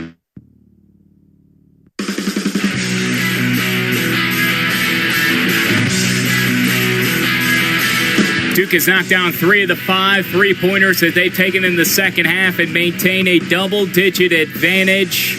8 minutes gone by against Houston. Lobs it cross court for Proctor. He wants to drive. Goes inside. Bounces one for Cooper. On the right. He hits a 3. What do you want, Coach? He's got 16. Second 3 of the game for Coop, and that one puts the Blue Devils back up by 9. Cooper top of the key. To the right. Knipples open. Good again. Con's got 15. And the lead back to 10. That looks like the first half as well. Con Knipple draining another 3. 15 for Con. He's knocked down the only shot he's taken in the second half. It was from deep. Cooper Flagg, 3 of 5 in the second half. He's got 18 points, David. All right, Kyle, thank you very much. And he'll be at the line shooting 2 when we get back to action. Gives us a chance to tell you the Food Line is the proud sponsor of the Score to Get More program. For each free throw the Blue Devils make in tonight's game, Food Line Feeds will donate 100 meals to a local area food bank. So many different ways you can slice up this box score, but one theme has been very consistent this year. The Blue Devils are now 3rd in the country in terms of collective assist to turnover ratio. They take good care of the basketball. They share the basketball well. Tonight it's 6.5 to 1. 13 assists and just 2 turnovers. That's a pretty good one. It was one of the big keys coming into the ball game. Do not turn it over against this Houston defense that can be so lethal in getting deflections. And the Blue Devils have taken excellent care of the basketball. And now Cooper at the free throw line shooting 2. Looking to add to an 18-point tally already. And the first one is good. The second one would give him 20 or more for the 16th time this season. And largely because of the way the Blue Devils have taken care of the ball, they've been able to build up this lead, even while Houston has hit 5 of their last 7 shots. He knocks them both down. He's got 12 of the 22 since halftime. And the lead, well, it's their biggest of the night. 14, 56-42 with 11:48 to go. Uzan on the right sideline. James all over him. They go further to the right sideline and Sharp trying to drive Knipple. Nearly lost it. Fades away. Can't hit. James has the rebound. Knocked out of his arms, and Houston got it back. Outside for a Sharp 3. That's the dagger when they get the offensive rebound. They hit the threes. Sharp with his second. He's got 7, and it's 56-45 with 11:27 to go. They're about as consistent as they can be with that being a part of their repertoire. They're now 8 of 14 from 3, and they made all 3 of their threes here in the second half. Knipple waiting, looking inside. Found Cooper flagging out the top of the key. Over to left, it's Proctor. Swings it low on Pryor. Drives him to the baseline. Goes on a double team. Dumped it off. It came to Brown. He'll dribble out. Plenty of time. 6 to shoot. Up top, Proctor. A ball fake it a drop. Into the paint. Put it up. Got it blocked. Cooper got a hand on it. Couldn't finish. Got knocked to the deck. No whistle. Here comes Houston the other way. Along the right sideline, we go under 11 minutes to play. Duke by 11. It's Cryer. Waiting. Looking to the left. Brown and Uzan in a wrestling match. Now Brown has Cryer on a switch. Half the shot clock is gone. He drives the left baseline, turns the corner, pulls up. Left it short from 10 feet out, and the rebound came into the arms of Sharp. He couldn't hit. And out of there with it is Sion James. 10:35 to go. Duke still by 11. Here's Cooper to the rack. Put it off the window and in. Cooper Flag taking over. He's got 22. What a release on the end of that drive inside with defenders coming in on his offhand and still able to put it over the top for the basket. 58-45. 10:17 to go. Uzan up top for Sharp. Looking for Cryer on a curl. Fed it to him on the right. Cooper there defensively. Trying to drive him at the elbow. Picked up his dribble. Had to get rid of it. Back up top for Uzan with 7 to shoot. Knipple there defensively. 6 and 5. Drives into the paint. Floats. Can't hit. Kahn's got the rebound. We hit the midway point of the second half with Duke leading by 13. Knipple across midcourt. James will slow it down. Kahn surveys the defense. Between the legs with a dribble. Brown comes to set a screen. 12 to shoot. To the left, it's Proctor. Ball fake back for Knipple. 9 to shoot. To the right. Fed it to Brown. Curling inside. Knocked loose. Stolen by Sharp. Houston wants to run. It's Uzan back for Sharp. He'll take the 3 and miss it. Cooper got a hand on the rebound. Saved it to James. Here they come across midcourt. Sion going to wait for help. Cooper back to his feet. James a crossover. Got inside. Got it blocked. Oh, Brown got it back. Whipped it to Knipple. Can't hit a 3. And James is down underneath the basket. Looks to be hurt, and they're going to stop play with 9:12 to go. One. James hit hard when he went to the court, and now Duke trainer Jose Fonseca out to check on him right underneath the basket. And he's just now sitting up. You just hope that he's okay. As you said, maybe hopefully just got the wind knocked out of him when he got knocked to the deck. And the officials are going to look at what happened here with 9:12 to go and Duke leading by 13. And James, fortunately, is back to his feet. And he looks like he's all right. And the officials are going to go over and look at something. And we'll get a word from Keith Kimball, our lead official, as to what they're looking at. Maybe Doug Chouse. The previous action is under review. So they're looking at something. And Blue Devil Basketball is brought to you in part by Kohl's. The unexpected happens every day. When it does, head to Kohl's and Kohl's.com for everything your family needs. Kohl's, where families come first. So the Blue Devils led by 6 at halftime. They've outscored Houston 24-17 since the break. And we'll see what happens. Houston was in possession when they stopped play because James had been knocked to the deck. It's incidental contact. Play offensive side, going back to 2. So a quick review. That looks to be what the case was. Just hard physical contact inside. Man, if Knipple could have made that 3, what a find that would have been from Malik Brown, who's already got a couple of assists in this game. He's one of 4 that have 2 or more. As the teams break their huddles, and Houston will be in possession. Long way to go, 9:12 to play in this one, but Duke does lead by 13, 58-45. Contest matching. We don't talk about the national polls too often anymore with all the net and everything else, but this is a game that's actually a 1 versus 2 game. Duke number 1 and Houston number 2. Last couple of weeks of the Associated Press College Basketball Poll. Not sure how many times we've had a 1 versus 2 in the Final Four, but we got one today. You could also call it a 1 versus 1. in the Kent Pop. East in the Midwest. In the net, and I think it's 1 versus 3 in the net. But yeah, it's a lot. And it'll be Uzan inbound in backcourt. Sion James has come out. Caleb Foster is back in. He gave great minutes in the first half. He's out there with Proctor, Malowacz, Gillis, and Knipple. Sharp for Uzan along the right sideline. Uzan takes a screen from Arsenault. Proctor has him on a switch. We go under 9 minutes to play. Uzan just pounding the basketball. Sends it up top for Tugler and now Cryer. 7 to shoot. Crossing over. Comes off of a screen. Malowacz crashes at him. Cryer whips it to the right corner. A 3-ball is on the way and no good for Arsenault, and Knipple's got the rebound. So they sent the double at Cryer, said somebody else is going to have to beat us, and Arsenault couldn't hit a 3. Foster across midcourt. 8.5 minutes to go. Duke still by 13. Caleb back up top. Gillis. Further to the right, Knipple. Now back for Gillis on the left. Thought about it. Instead, sends it into the left corner for Tyrese Proctor. 7 to shoot. Tyrese dancing. Got inside. Put it up. Couldn't hit, but he's fouled and will shoot 2. And Uzan picks up his 3rd. And while he heads to the line, 10 seconds for station identification. This is Duke basketball from Learfield.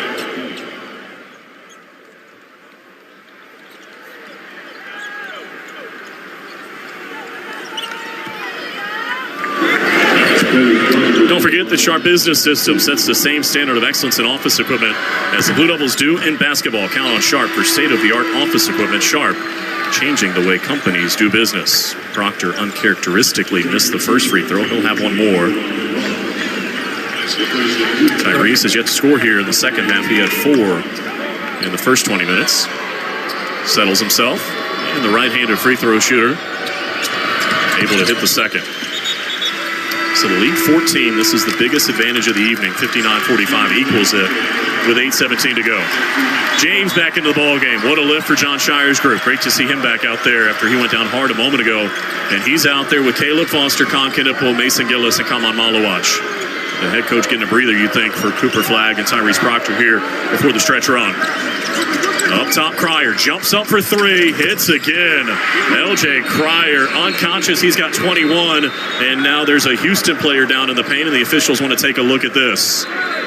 Let's take a break. 7:58 to go. Duke by 11, 59-48. Oh, what a great camping trip for the Williams family. It was epic, Zach. And this week's MVP was their 2024 Ford Bronco SUV, Matt. Absolutely. It hauled everything and everyone to this great spot by the lake. And get them back in time for the big game. Yeah, let's go! Let's go. With the Ford Bronco or Bronco Sport SUV on your team, it's game on. For the latest offers, go to buyfordnow.com or see your Carolina Ford dealer today.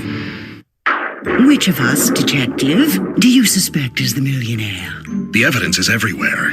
Your diamond necklace, Monty's new yacht, and the butler's new convertible. Admit it, you're all Maximilian scratch-off winners. Of course we are. With 25 prizes of $1 million, you could be too.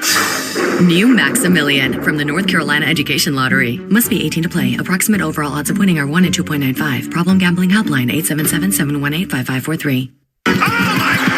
FanDuel Sports Network is your new home for your home teams. That's what I'm talking about! Watch all the big hits. Oh, mercy! Big shots. What a dime! Big goals. He scores! All in one place. Are you kidding me? For coverage of Blue Devils athletics, the Carolina Hurricanes, and the Charlotte Hornets, visit FanDuelSportsNetwork.com today and watch all season long. Duke basketball in the Final Four against Houston is brought to you by Duke Stores. Shop.duke.edu, where real Duke fans shop. 59-48, Duke over Houston with 7:58 to go in this national semifinal from San Antonio. We're going to give you a quick update on our in-game stats presented by Steel. Trusted Steel power in the palm of your hand. You can visit your local Steel dealer or shop online at steelusa.com. These teams are shooting identically here in the second half. They're both 8 out of 17 from the floor. Houston's made one more 3 than the Blue Devils, 4-3. The Blue Devils have made a few more free throws, 6-0. Duke has crawled within 1 of Houston in the rebounding stats. It's 29-28 Houston. For individuals, Flagg leads the way with 22 for Duke on 7 out of 14 shooting. while Knippel has 15 on 5 out of 8 shooting. Cryer leads Houston with 21 on 7 of 11 shooting. That includes 6 3-pointers for him. Roberts for them has 10 rebounds to lead in that category. Duke's leading rebounder is Knippel with 7. So it's 59-48 with 7:58 to go, and there's just been a review of the last possession, see if there's a flagrant foul, and let's see what happens. Based on the reaction for the benches and the fact that they talked to the scores table, I think there's about to be bad news for the Blue Devils. Let's listen in to James Breeding. After review, the contact by White, number 18, has been deemed to be a dead ball contact technical foul. Any player for the black team will be allowed to shoot 2 free throws, and the black team will be awarded the ball on the baseline with 20 seconds on the shot clock. Think about that. So Cryer hits a 3 to bring him within 11. They're going to hit 2 free throws because it was after the play. They say it's a contact technical, so anybody can shoot the free throws, and Cryer is a very good free throw shooter, better than 90%, and then Houston's going to get it back. I mean, this is a pivotal moment in the ballgame. Oh, my goodness. Yes. Potential 6 or 7 point trip after the Blue Devils had a 14-point lead. And Cryer alone at the free throw line to our left hits the first. I mean, he's been it tonight for Houston. He's got 22 of the 49. And they're back within 10.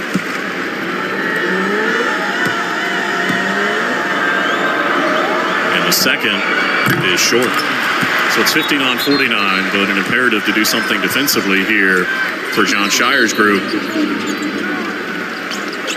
to prevent Houston from jumping right back in the thick of this thing in a hurry with 7:58 to go.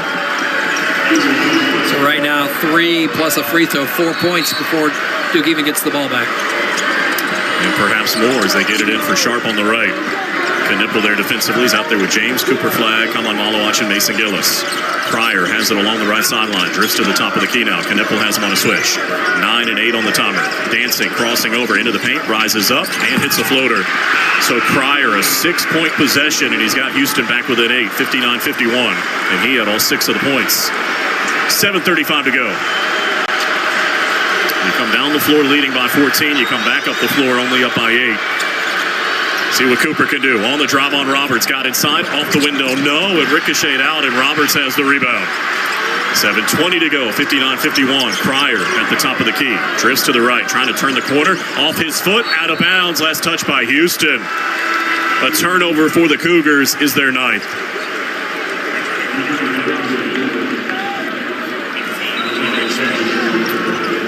So Cooper and company a chance to go back to work. With 7:14 to go, leading 59-51. The Devils haven't hit a shot from the field in over 3 minutes now. Sion James with 7 points, all of them here in the second half. He'll bring it across. James looking to the right. There's Knippel. Kahn back up top for Cooper. 7 minutes to go in San Antonio as Proctor's open, can't hit a 3. Malawach fighting for the rebound. He came over the back, and that'll be his second. So the field goal drought continues. Now 3.5 minutes. And Houston will have it back with 6:57 to go. By the way, that's the 4th team foul on the Blue Devils. Houston's been whistled for 5. 59-51, Duke by 8. Malawach trying to get 2 hands on the ball. Got part of a shoulder. Across midcourt comes Emmanuel Sharp. Lobs it up top for Roberts. Cryer along the left sideline. He's got it now. Malawach crashes out at him. So does Cooper. He backpedals, lobs it to the left. Catching is Tugler back for Cryer. 13 to shoot. Dancing, jumps up from 3. And didn't get the roll this time. James has the rebound. Strong inside. 6.5 minutes to go. Now they need a bucket. 59-51. Sion waits. Looks to the left, and John Shire calls for time. It'll extend to a full. We'll take it as well. 6:26 to go in San Antonio. Duke up 59-51. He'll fire, and it's good! This is Duke head men's basketball coach John Shire. When it comes to keeping our team healthy, we turn to the team at Duke Sports Medicine. We offer full-service sports medicine care at locations throughout the Triangle, where you can see the same experts used by Duke Athletics. Make an appointment or learn more at dukehealth.org/sportsmedicine. Go Duke. The crowd loves that. Duke. Houston. Jumps up from 3. Give it to him!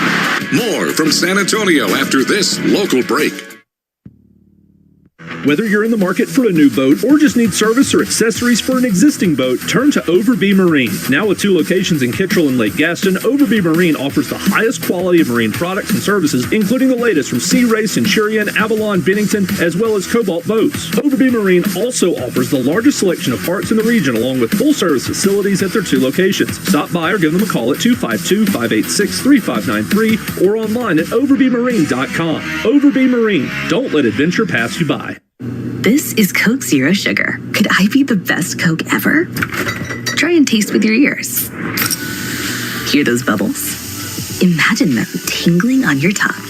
Fizzy deliciousness. Listen to that cascading liquid. A mouth-watering waterfall. Irresistibly tasty. Zero sugar.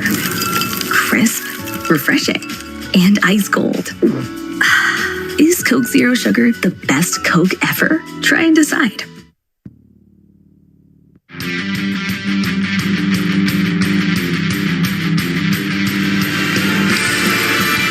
Back here in San Antonio, 6:26 to play in our second half. The Blue Devils by 8, 59-51. And Blue Devil basketball is brought to you in part by Coca-Cola. Crisp, refreshing, and irresistibly tasty. Is Coke Zero Sugar the best Coke ever? Try and decide. David Schmidt alongside John Rolfe. John Rose, our producer and engineer, back inside our network studios, is Kyle Schasberger. The Blue Devils are looking to get to the championship game for the 12th time in program history. They're 11-6 all-time in the national semifinals. John Shire, of course, his first trip to the national semifinals as the head coach.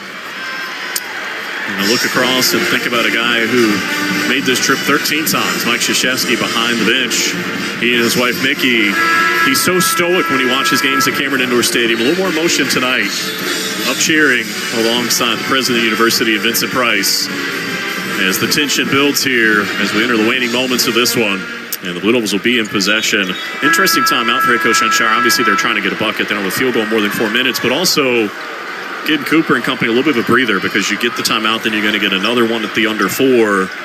And I can't imagine number 2 is going to leave the floor here for the duration. I don't think that's going to be happening. I don't think number 5 will be going out either. Or number 7 for that matter. 7, yeah. Malawach and James, the other 2 starters out there as well. Sion pops the jersey, brings it across midcourt. 15 to shoot. Leading by 8, 59-51. There's Cooper on the left. Thought about a 3. Instead, he'll drive in on Roberts. Fade away. And it rattled out. The rebound for Houston. Man, what a great look. Just wouldn't fall. Here comes Cryer across midcourt. They've now missed their last 5 from the field, John Shire's group. We approach 6 minutes to play. Duke by 8, 59-51. Up top, Cryer. Found a cutter and Tugler into the paint. Bounced one off for Roberts underneath the hoops. Put it up and in. Roberts has 9, and Houston is back within 6, 59-53. They have scored the last 8. Duke badly in need of a bucket with 5:45 to go. James looks to the right. There's Knipple. Sends it up top for Cooper. Looking to the right, Knipple open on the perimeter, drives inside, hesitates, steps through, back outside Proctor. To the left, James, 10 to shoot. Into the paint, knocked loose, off of James, out of bounds, and over to Houston. Just their 5th turnover, but it gives it back to the Cougars with 5.5 minutes to go. And the Blue Devils leading 59-53. Looked like Cryer got a hand on it that time as Sion was trying to go inside and knocked it off of him. So now Cryer will put it in play for his team. And it is Milos Uzan will bring it across midcourt. 59-53 our score, 5:23 to go. Roberts with it up top, looking to the left, a handoff for Cryer. Malawach really pressuring him out near midcourt. Cryer backpedals, lobs it to the post. Driving Roberts, scoops with the left hand, somehow came off. Tapped his own rebound, couldn't get it. Tried to fling it outside, and a foul is called as Malawach knocked Tugler to the deck, I believe. And that'll be his 3rd. It's team foul number 5, so no free throws yet. 5:10 to go, though, and Houston still in possession, trailing by 6. It looks like Malik Brown's going to come back in.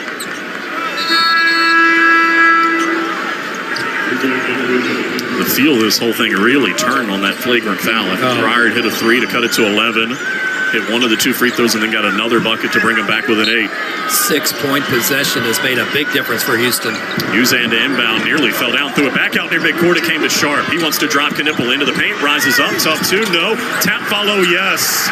Tugler got a hand on it, and Houston is back within 4. A 10-0 run for the Cougars. It's 59-55 as we go under 5 minutes to play. And now the Houston fans on their feet. The Duke fans will join them. Cooper at the top of the key. Looking to the left, there's Proctor. Into the paint. Back up top, Cooper. Didn't shoot. 13 to shoot. Sizes up Roberts. Drives him. Fades away. Off the window. No, they fight for the rebound. Foul on Brown. And we'll head to the other end. Just the 16th foul, so no free throws yet as Malik picks up number 2.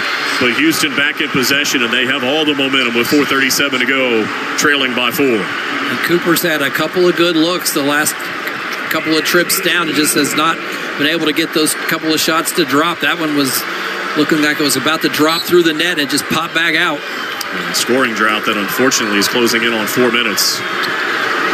Uzan across midcourt. 4.5 minutes to go. The winner gets floated on Monday night for the title. Uzan dancing with Cooper Flag. Waiting, trying to drive him with the left hand. Can't shoot. Back up top. Pryor's got it now. 10 on the timer. Pryor with Proctor in his face. Drifts to the right. James has him on a switch. 7 and 6. Another screen, another switch. Knippel's got him now. Pryor into the paint. Put it up. No, they fight for the rebound. Cooper's got it. His 6th rebound of the ball game to go along with 4 assists and 22 points. We hit 4 minutes to go in San Antonio. Duke by 4, 59-55. James for Cooper. Holding it. 13 to shoot. Looking to the left. Gets the screen from Proctor. Double team comes. Tyrese has it now. He'll drive into the paint. Knocked loose and fouled, and he'll shoot 2 when we come back. 3:44 to go. The Blue Devils lead at 59-55. At Progressive, we know money can't buy you happiness, but money did help you buy an RV, which means an excuse from working Saturday with your insufferable coworker, Dave. So money is helping you listen to birds chirp instead of Dave chirping about how his toddler is fluent in 3 languages. And it's also why you'll be smelling pine trees in the air, not Dave's tuna melt reheating in a microwave. So save money by bundling your RV or boat insurance with home or auto from Progressive and buy more happiness, or something close to it. Progressive Casualty Insurance Company, affiliates, and other insurers. Not available in all states. It's that time of year again. My schedule is packed with bracket busting, 3-point shooting, non-stop basketball action. I don't want to miss a second of it. That's why I go for a 5-hour energy shot. They're perfect for my days packed with back-to-back games or when my favorite team's playing late. 5-hour energy keeps me going during the broadcast and the next morning when I need to get myself up into work. Visit 5hourenergy.com for great deals and to stock up before tip-off. You know what I love about spring? It's the season of change. And that means it's time for a closet refresh. Enter Kohl's. With the extra 15% off they have going on, I saved on the latest styles for my entire family. Like a cute dress for myself, linen shorts for my husband, and spring jackets for my kids. Just add sunshine and we're set. All thanks to Kohl's. Select styles, some exclusions apply. 15% offer ends March 23rd. See store or Kohls.com for details.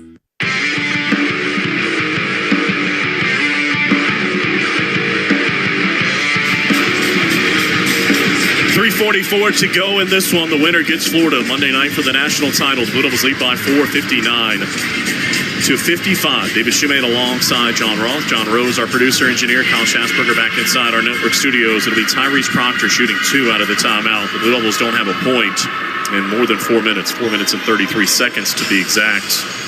They started the second half with a flurry offensively, but the well is dried up. Some of that is just really good defense for Houston. And the Cougars have ripped off 10 unanswered, and Tyrese is going to try to stop that at the free throw line. Let's reset things for you. No real foul trouble to speak of for either side. Maluach has 3 from a Duke perspective. Uzan and Tugler and Francis each have 3 for Houston. The Blue Devils have the possession. Houston has the possession arrow if there's a tie-up. John Shire used a timeout earlier, so he's got 2 remaining, a 30 and a full. Houston has their full complement of 2 30s and a full. And we'll be shooting 1-and-1s on the next common fouls on either end of the floors. Each team has been whistled for 6. Of course, this will be a 2-shot foul for Tyrese, as Roberts picked up his second a moment ago. And obviously, free throws will be pivotal down the stretch. The Blue Devils have been a very good free throw shooting team this year, 79%. They're just shy of that tonight, 76.5%, 13 of 17. And Proctor, he's been clutch at the free throw line. I know it's 68.6%, but there aren't many other guys you'd rather have out there in a critical situation. Tyrese was actually the last guy to score for Duke. He did it at the free throw line with 8:17 to go in this game to make it 59-45. And Duke has not scored since, and Houston, as you said, has scored the last 10 to make it 59-55. So let's see if Tyrese can break this streak right now. That was his only trip to the line. He made 1 out of 2, as you said. It'll be Proctor, James, Knipple, Flagg, and Malik Brown with that heavily bandaged left shoulder. And initially got injured at Virginia, re-injured it in the ACC tournament against Georgia Tech, but he's been a warrior, made a return last week, and he's been pivotal tonight as Proctor able to hit the first free throw. He's now got 6, and the lead is 5, 60-55 with 3:44 to go. Now Proctor ready again. Just good to see 59 disappear on that scoreboard. It's been up there for a long time. And Proctor calmly knocks down a pair. And the Blue Devil bench imploring the Duke faithful to come to their feet, and they respond in kind. 3:40 left to be played here in San Antonio. 61-55 Duke in front. Uzan on the right, dancing with Brown. Sends it over to the left. It's Roberts with James defending. Faces up at the left elbow, trying to back him down. Roberts into the paint, spins to the left, put it up, rattled out. Cooper got a hand on the rebound, couldn't save it. Out of bounds, they say last touch by Houston. Wow. So Duke will have it, leading by 6. Sion James was not going to give up ground in the middle of the paint. His body work helped force a shot off the rim. So they end the scoring drought. Let's see if they can end the field goal drought that's over 7 minutes now as we approach 3 minutes to play. Cooper up top, Malik Brown trying to add to a 6-point lead. It's James along the right sideline. Now Tyrese again. Thought about a 3. Dribbles closer, backs out. Inside Brown, out for Flagg. Right side 3. Big time! Cooper delivers, and the lead back to 9. And another great pass from Malik Brown to find Cooper for that 3. 64-55, 2:50 to go. Cryer in front of his own bench. Up top, knocked loose. Cryer got it back. 12 to shoot. Off of a screen set by Tugler. Wants to drive, steps back, can't shoot. Cooper there defensively. It's Uzan with 5 and 4. Knipple on him. Fades away, has to fire, can't hit. They fight for the rebound. Houston has it. Out to Sharp. Steps closer. Can't hit a 3. Another long rebound. Cryer this time. 2:20 to go.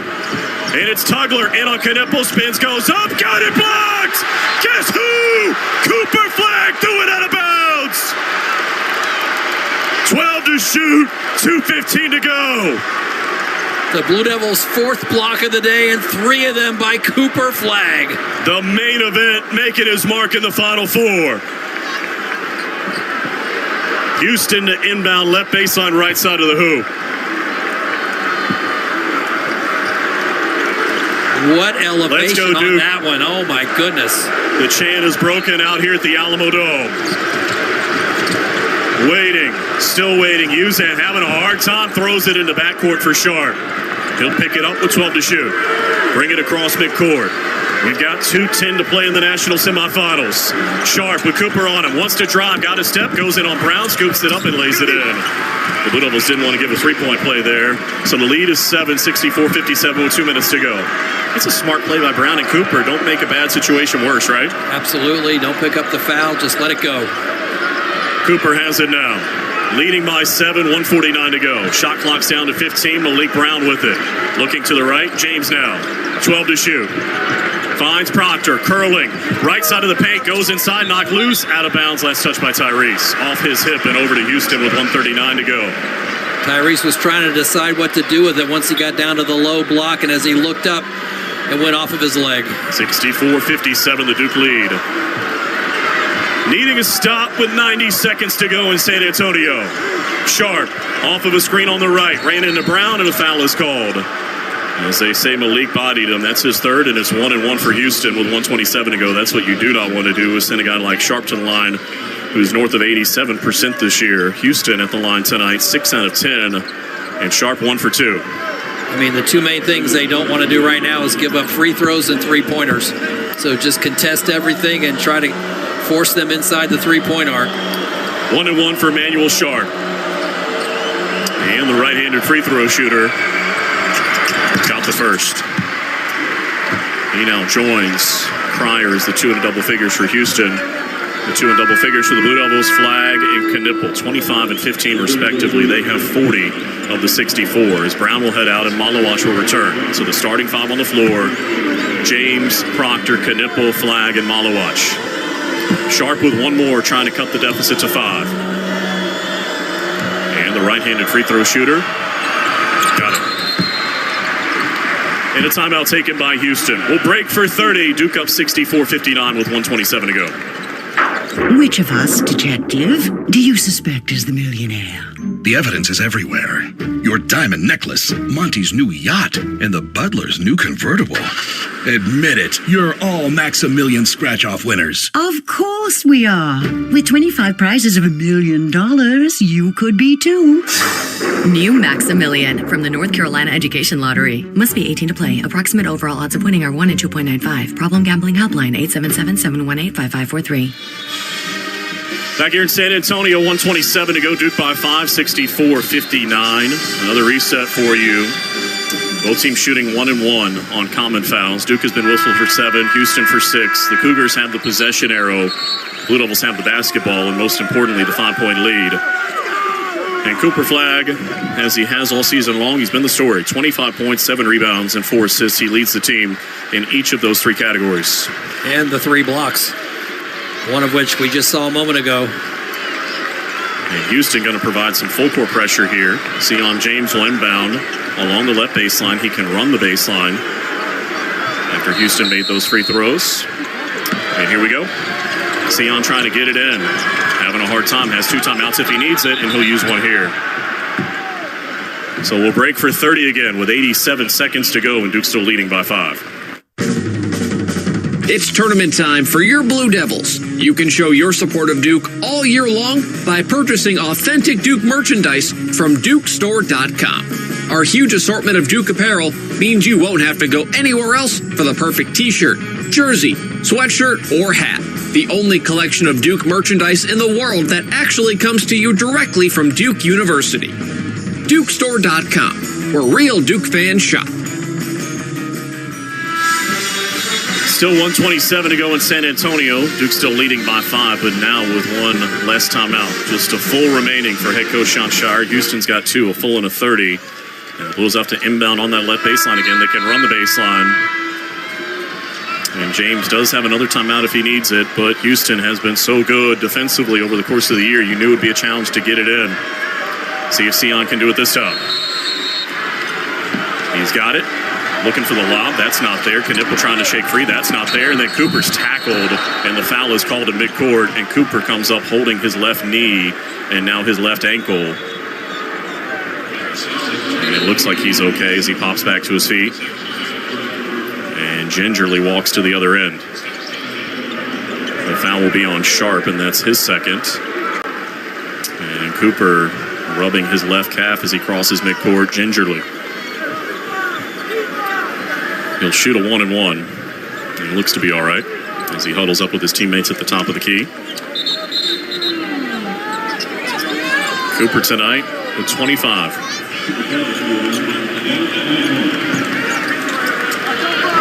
Needless to say, free throw is critical. Front into the 1-and-1 is on the way, and he got the roll. He's now made all 7 of his free throws tonight. A chance to build the lead back to 7. Palm looked to the bench, says he's okay. And Cooper steadies himself, sends the second one on the way, and hits them both. I'm not sure he has a pulse. 1:25 to go. 66-59. Sharp across midcourt. Drifts to the right. Malawach has him on a switch. Crossing over. Got inside on Cooper. Goes up. Wild shot. Late whistle and a foul coming. Didn't get it to go. We'll see who gets ticketed. It's Malawach, and that's his 4th. And unfortunately, because it was on the shot, it's 2 coming up with 1:14 to go. And the Blue Devil faithful don't like the whistle, including the students who are positioned in the end zone to our right. Sharp will shoot 2. Sharp and Cryer are the 2 guys you don't want to put up there. They're both around 90% on the year. And they've got 35 of the 59 for Houston. First one for Sharp is good. So give him 12. 66-60 with 1:14 to go.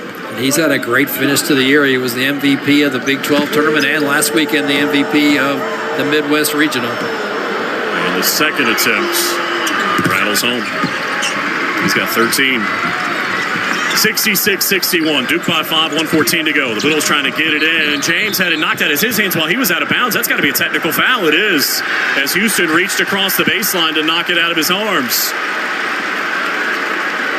And the officials are huddled up at the top of the key. One official, I think it was Tugler who reached in and knocked it out. One official called it immediately. Now they're having a discussion. I think it's a one-shot technical is what they're talking about. And then the Blue Devils will inbound again. I am curious if that counts as a team foul. I think it's an administrative technical foul. The officials are headed over like they want to review something. I'm not sure that is a reviewable play. 1:14 to go with the 5-point Duke lead. Unless something came off the clock, but I remember it was 1:14 when Sharp was shooting the 2 free throws. And the officials are over at the scorer's table. Because the only things that are reviewable are timing issue and out of bounds and potential flagrant calls. And if it's administrative technical, that shouldn't be reviewable. And I don't think they're not reviewing it. Okay, that's correct. Certainly no time should have gone off because the ball never got in. Yep, he did. You could just see it right there. He reached down as Sion brought the ball down and knocked it out of his hand. John Shire opts to shoot the free throw because you get to pick. Obviously, by percentage, Con Knipple is the play. And he is walking like he will shoot the free throw. And then the Blue Devils will be in possession. Essentially, they'll replay it where they After review, it's been ruled that black number 11 touched the ball while it was out of bounds in the thrower end. That is a Class B technical foul. Any player on the white team can shoot the ball. One shot, white team ball out of bounds with the privileges to run the baseline. Good explanation by James Breeding, one of our officials here. By the way, we told you at the top they could fit 64,000 in here. They squeezed in a few more. More than 68,000 on hand. 6'8", 252 tonight. See if Con can make the free throw. On the way. Good. Speaking of guys that may not have a pulse. What did he tell you after they beat Carolina in the ACC semis? I'm a pretty good free throw shooter. Just give me the ball and don't do anything stupid.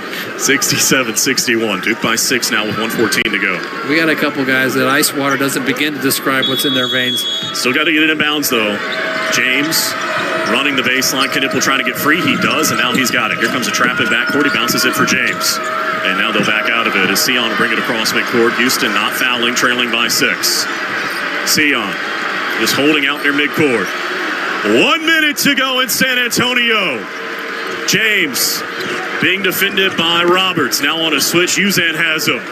Up top, it's Knipple. 7 on the timer. Con going to work. Drives inside all the way in. Got it blocked. They fight for the rebound. Houston has it. 45 seconds to go.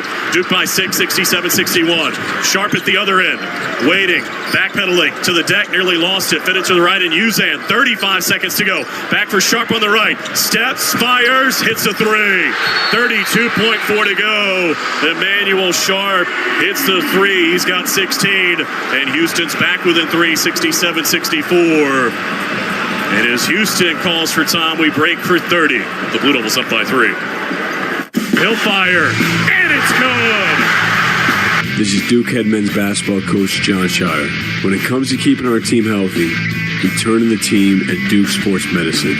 We offer full-service sports medicine care at locations throughout the Triangle, where you can see the same experts used by Duke Athletics. Make an appointment or learn more at dukehealth.org/sportsmedicine. Go Duke. The crowd loves that.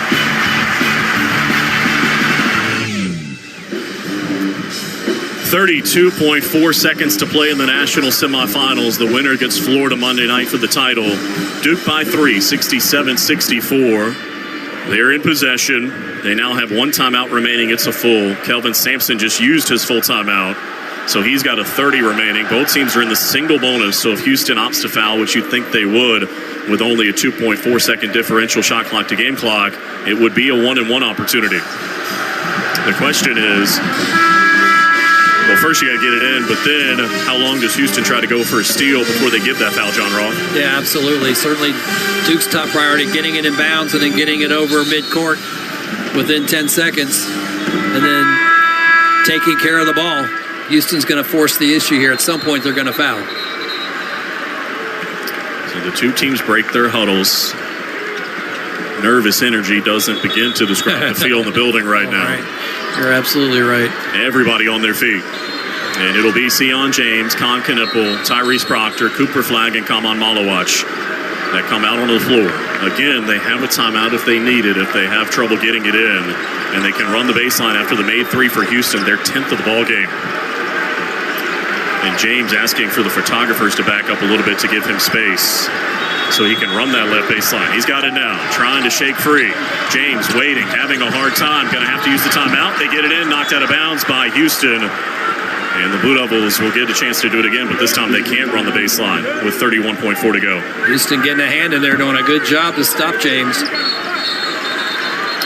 And now they're stopping play. I think Kelvin Sampson wants them to review this. The officials say there's no need to.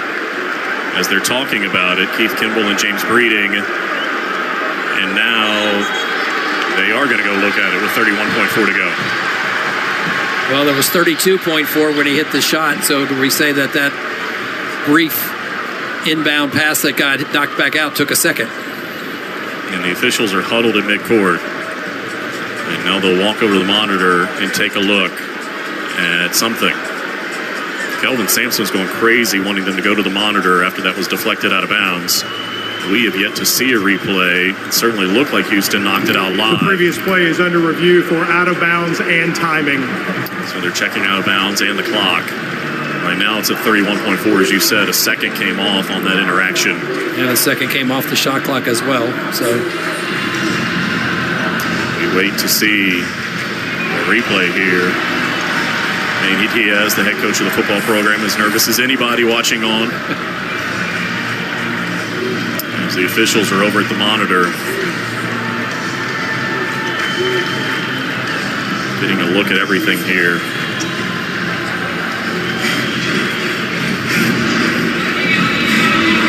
We'll see as we get another look at the baseline. James was running, trying to create space.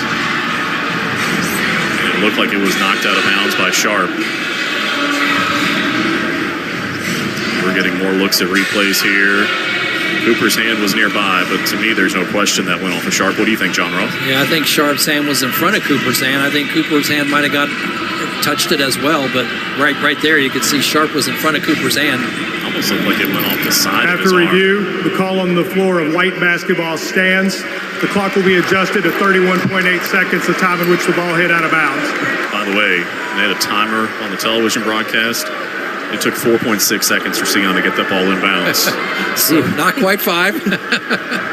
But, again, a reminder, they do have a timeout if they need it. And, again, this will be a spot throw-in with 31.8 to go. So they add 4/10 back. Duke still leads by 3, 67-64. And now they've stopped play at the scorer's table again. And Doug Shouse will walk over for a word. I think the officials are just trying to make sure everything is documented appropriately, and it looks like we're okay. James will be the inbounder again. Left baseline, left side of the hoop in backcourt. And here we go.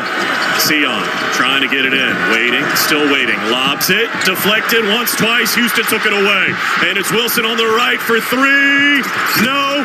Dunk follow, yes. Tugler dunks it home. Houston's back within 1. 25.5 to go. 67-66. Sion trying to get it in. Having a hard time. Bounces it for Knipple. Houston all over him. Con and airborne head-to-head for Tyrese Proctor. Why not go score? But he's fouled from behind by Wilson with 20.3 to go. With a 1-point lead, it'll be Proctor shooting 1-1.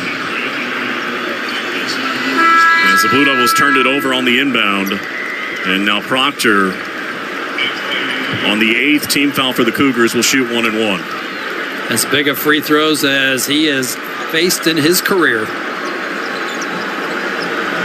talked in the pregame show about he was one of, if not the, in terms of experience, emotional baggage, de facto leaders on this team.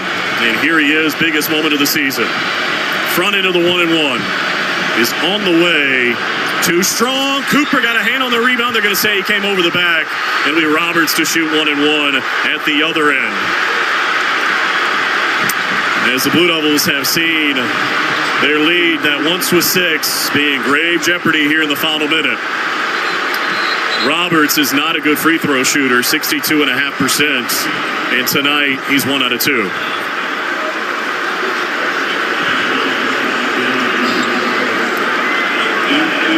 Duke leads by 1, 67-66. And it'll be the graduate student out of the U.S. Virgin Islands shooting 1 and 1 for Houston as Wilson will re-enter and Uzan will head out.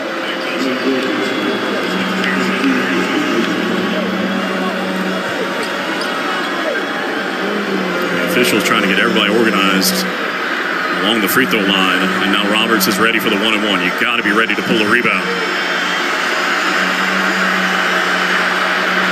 Left-handed free throw shooter sends the first one on the way and hits it. Tied at 67, 19.6 to go. The Houston fans go wild, and Roberts asks them to calm down.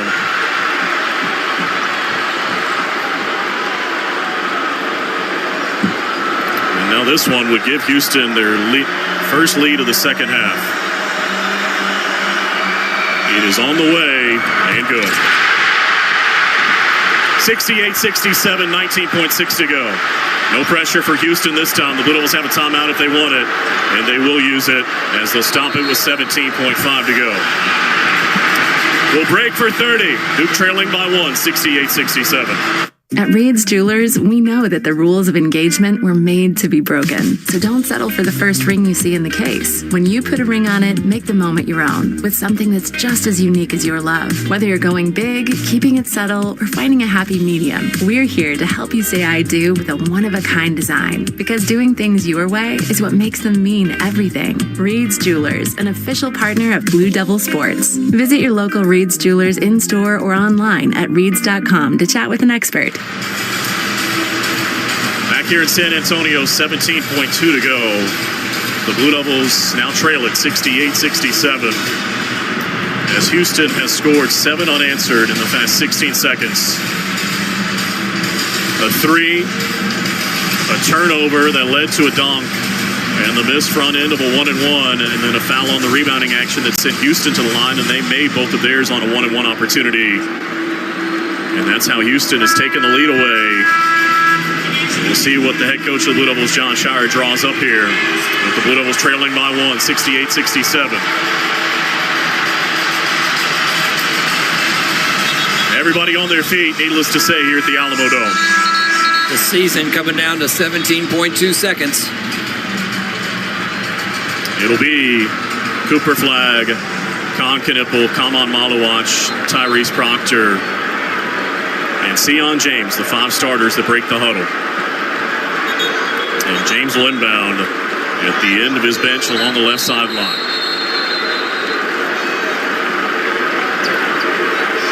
Cooper Flagg has been majestic tonight. Does he have one more game-changing play in him? He's got 27 points right now to go along with 7 rebounds and 4 assists. And how long do the Blue Devils wait before they go to the game-changing play? Here we go. Duke trailing by 1, 68-67. James to get it in. Does for Knippel. The clock rolls. 15 seconds to go. Cooper on the left. One-on-one with Roberts. Drives him. Backs him down left side of the paint. Steps through. Rises up. It's short. The rebound for Houston. Knocked loose. 5 seconds to go. Cryer in backcourt is fouled with 3.2 to go. 2.5, it says official on the clock. I think they're going to go look and see if there's more time to be had. But it's Houston going to the line to shoot 1 and 1. And the Blue Devils trail by 1 here in San Antonio.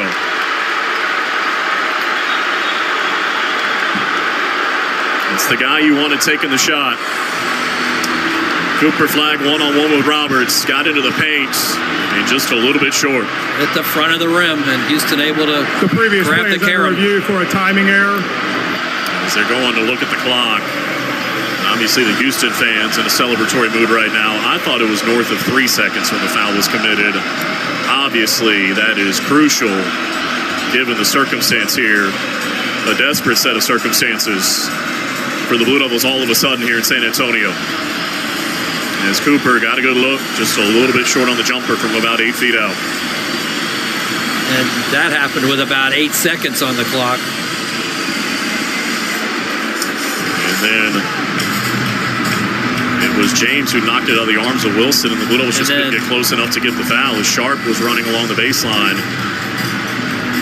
I'm not sure what they're going to do. They haven't announced the timing issue yet, a timing change yet. Still looking at it.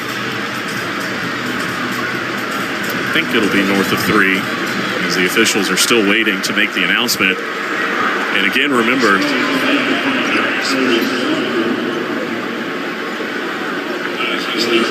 we're still waiting. 3.7.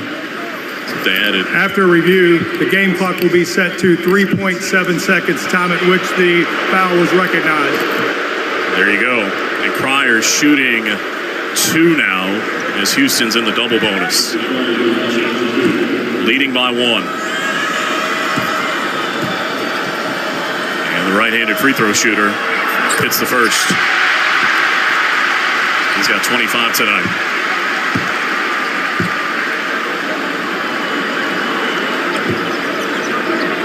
The second still would be a 1-possession game, but it would make it a 3-point game. And again, if you get the rebound off a miss, you got to go.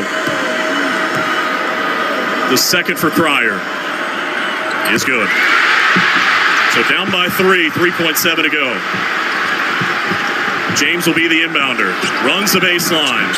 Launches down court for Cooper.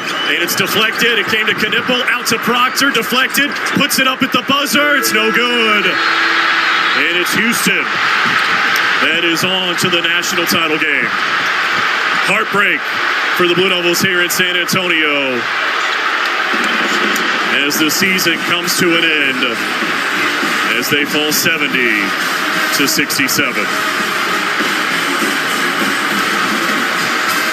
It was a mad scramble for the basketball. Proctor with a desperation heave from 35 feet out, but not unanswered for Houston in the final 30 seconds. 11-1 over the final minute and 14 seconds here in San Antonio. And it'll be Houston that meets Florida for the national title on Monday night. We'll take a break. More to come from San Antonio as the Blue Devil season comes to an end tonight. We'll continue in just a moment. This is Coke Zero Sugar. Could I be the best Coke ever? Try and taste with your ears. Hear those bubbles? Imagine them tingling on your tongue. Fizzy deliciousness. Listen to that cascading liquid. A mouth-watering waterfall. Irresistibly tasty. Zero sugar. Crisp, refreshing, and ice cold. Is Coke Zero Sugar the best Coke ever? Try and decide. Hey Blue Devil fans, it's game day, and Harris Teeter knows your party is just as important as the game. With mouth-watering wings, delicious dips, pre-ordered party platters to please any crowd, and not to mention the best pizzas, ribs, and ready-to-grill pub burgers in town. Only Harris Teeter can deliver delicious as you huddle up with family and friends to celebrate. Set a reminder to order ahead if you need party platters, and make Harris Teeter your pre-game stop before the next game. Harris Teeter, where Blue Devil fans shop for their delicious game day. Follow the Blue Devils on and off the hardwood at Duke MBB. Twitter, Instagram, Facebook, and more. This is Duke basketball from Learfield. Cut time, cut costs, cut grass. Double your runtime with free extra battery deals on steel tools and cut through your spring cleaning to-do list. Mow, trim, cut, prune. Do it all with Steel Battery. Find your deal at your local Steel dealer or shop online at steelusa.com. Get a free extra battery with select Steel tool set. Set includes battery and charger. Extra batteries up to $160 MSRP value. Offer valid for limited time only at participating dealers while supplies last. Which schools will take home the prestigious Learfield Directors Cup as the top college athletic programs for the 2024-25 college athletics season? You can follow the standings of your favorite team or alma mater at L Directors Cup on Twitter and online at thedirectorscup.com. Trophies will be awarded in June 2025 to the winning institutions in all college sports divisions. Learfield Directors Cup, the crowning achievement in college athletics.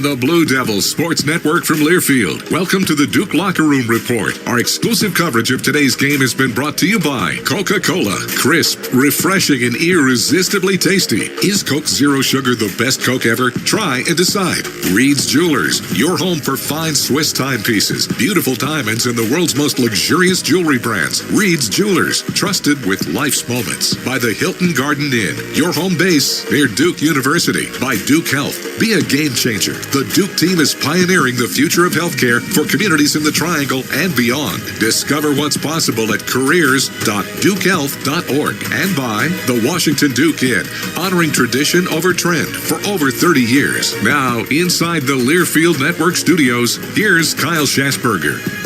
Duke season comes to an end in San Antonio, 70-67. Houston comes back to knock off the Blue Devils. Duke season ends at 35-4. Houston improves to 35-5. They'll meet Florida for the national championship on Monday night. Coming up as part of our postgame show, we'll take you through all the numbers, look at how Florida was able to dispatch Auburn prior to tonight, but dissecting what went on here in Game 2, the national semifinal between Houston and Duke. It was a game where the Blue Devils led by as many as 14 with 8:17 to play in this contest, 59-45, and that's where things started to change. There was a technical foul that was called on Mason Gill as part of a 6-point possession, if you will, where L.J. Cryer hit a three to cut the deficit to 11 at 59-48. Cryer then goes to the free throw line, knocks down one of two shots, gets the rebound after the second free throw, so a 6-point possession that saw Houston all of a sudden trail by 8, 59-51 with 7:43 remaining in the second half, where the Blue Devils just one field goal came from Cooper Flagg,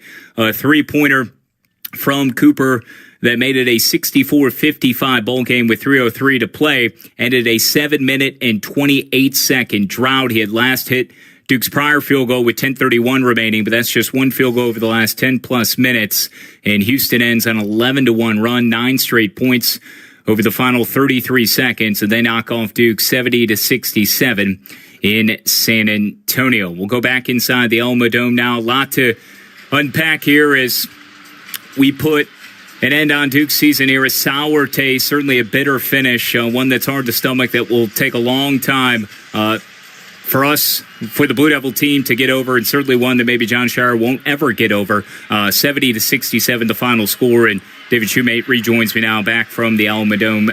David, a game again where Duke led by 14, but Houston with an all-time finish from their perspective here to come back and upend the Blue Devils.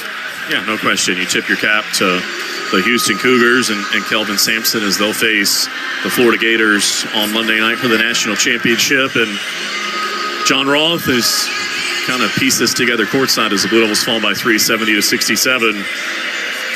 There's only one team that gets an enjoyable end to their season in the NCAA tournament. You kind of forget about the crushing disappointment when you're on a run like Duke has been on, but man, it hits in a hurry when it comes to a close. It certainly does. I mean, they had only lost one time since November. That was that road game at Clemson, and have won 15 in a row since then, including 3 championships, the ACC regular season, the ACC tournament, and the East Regional. So certainly they had found the things that were working for them to get them to this point, and just a tough last 7 or 8 minutes of this contest. We knew that Houston's defense was one of the best in the country, as was Duke's, and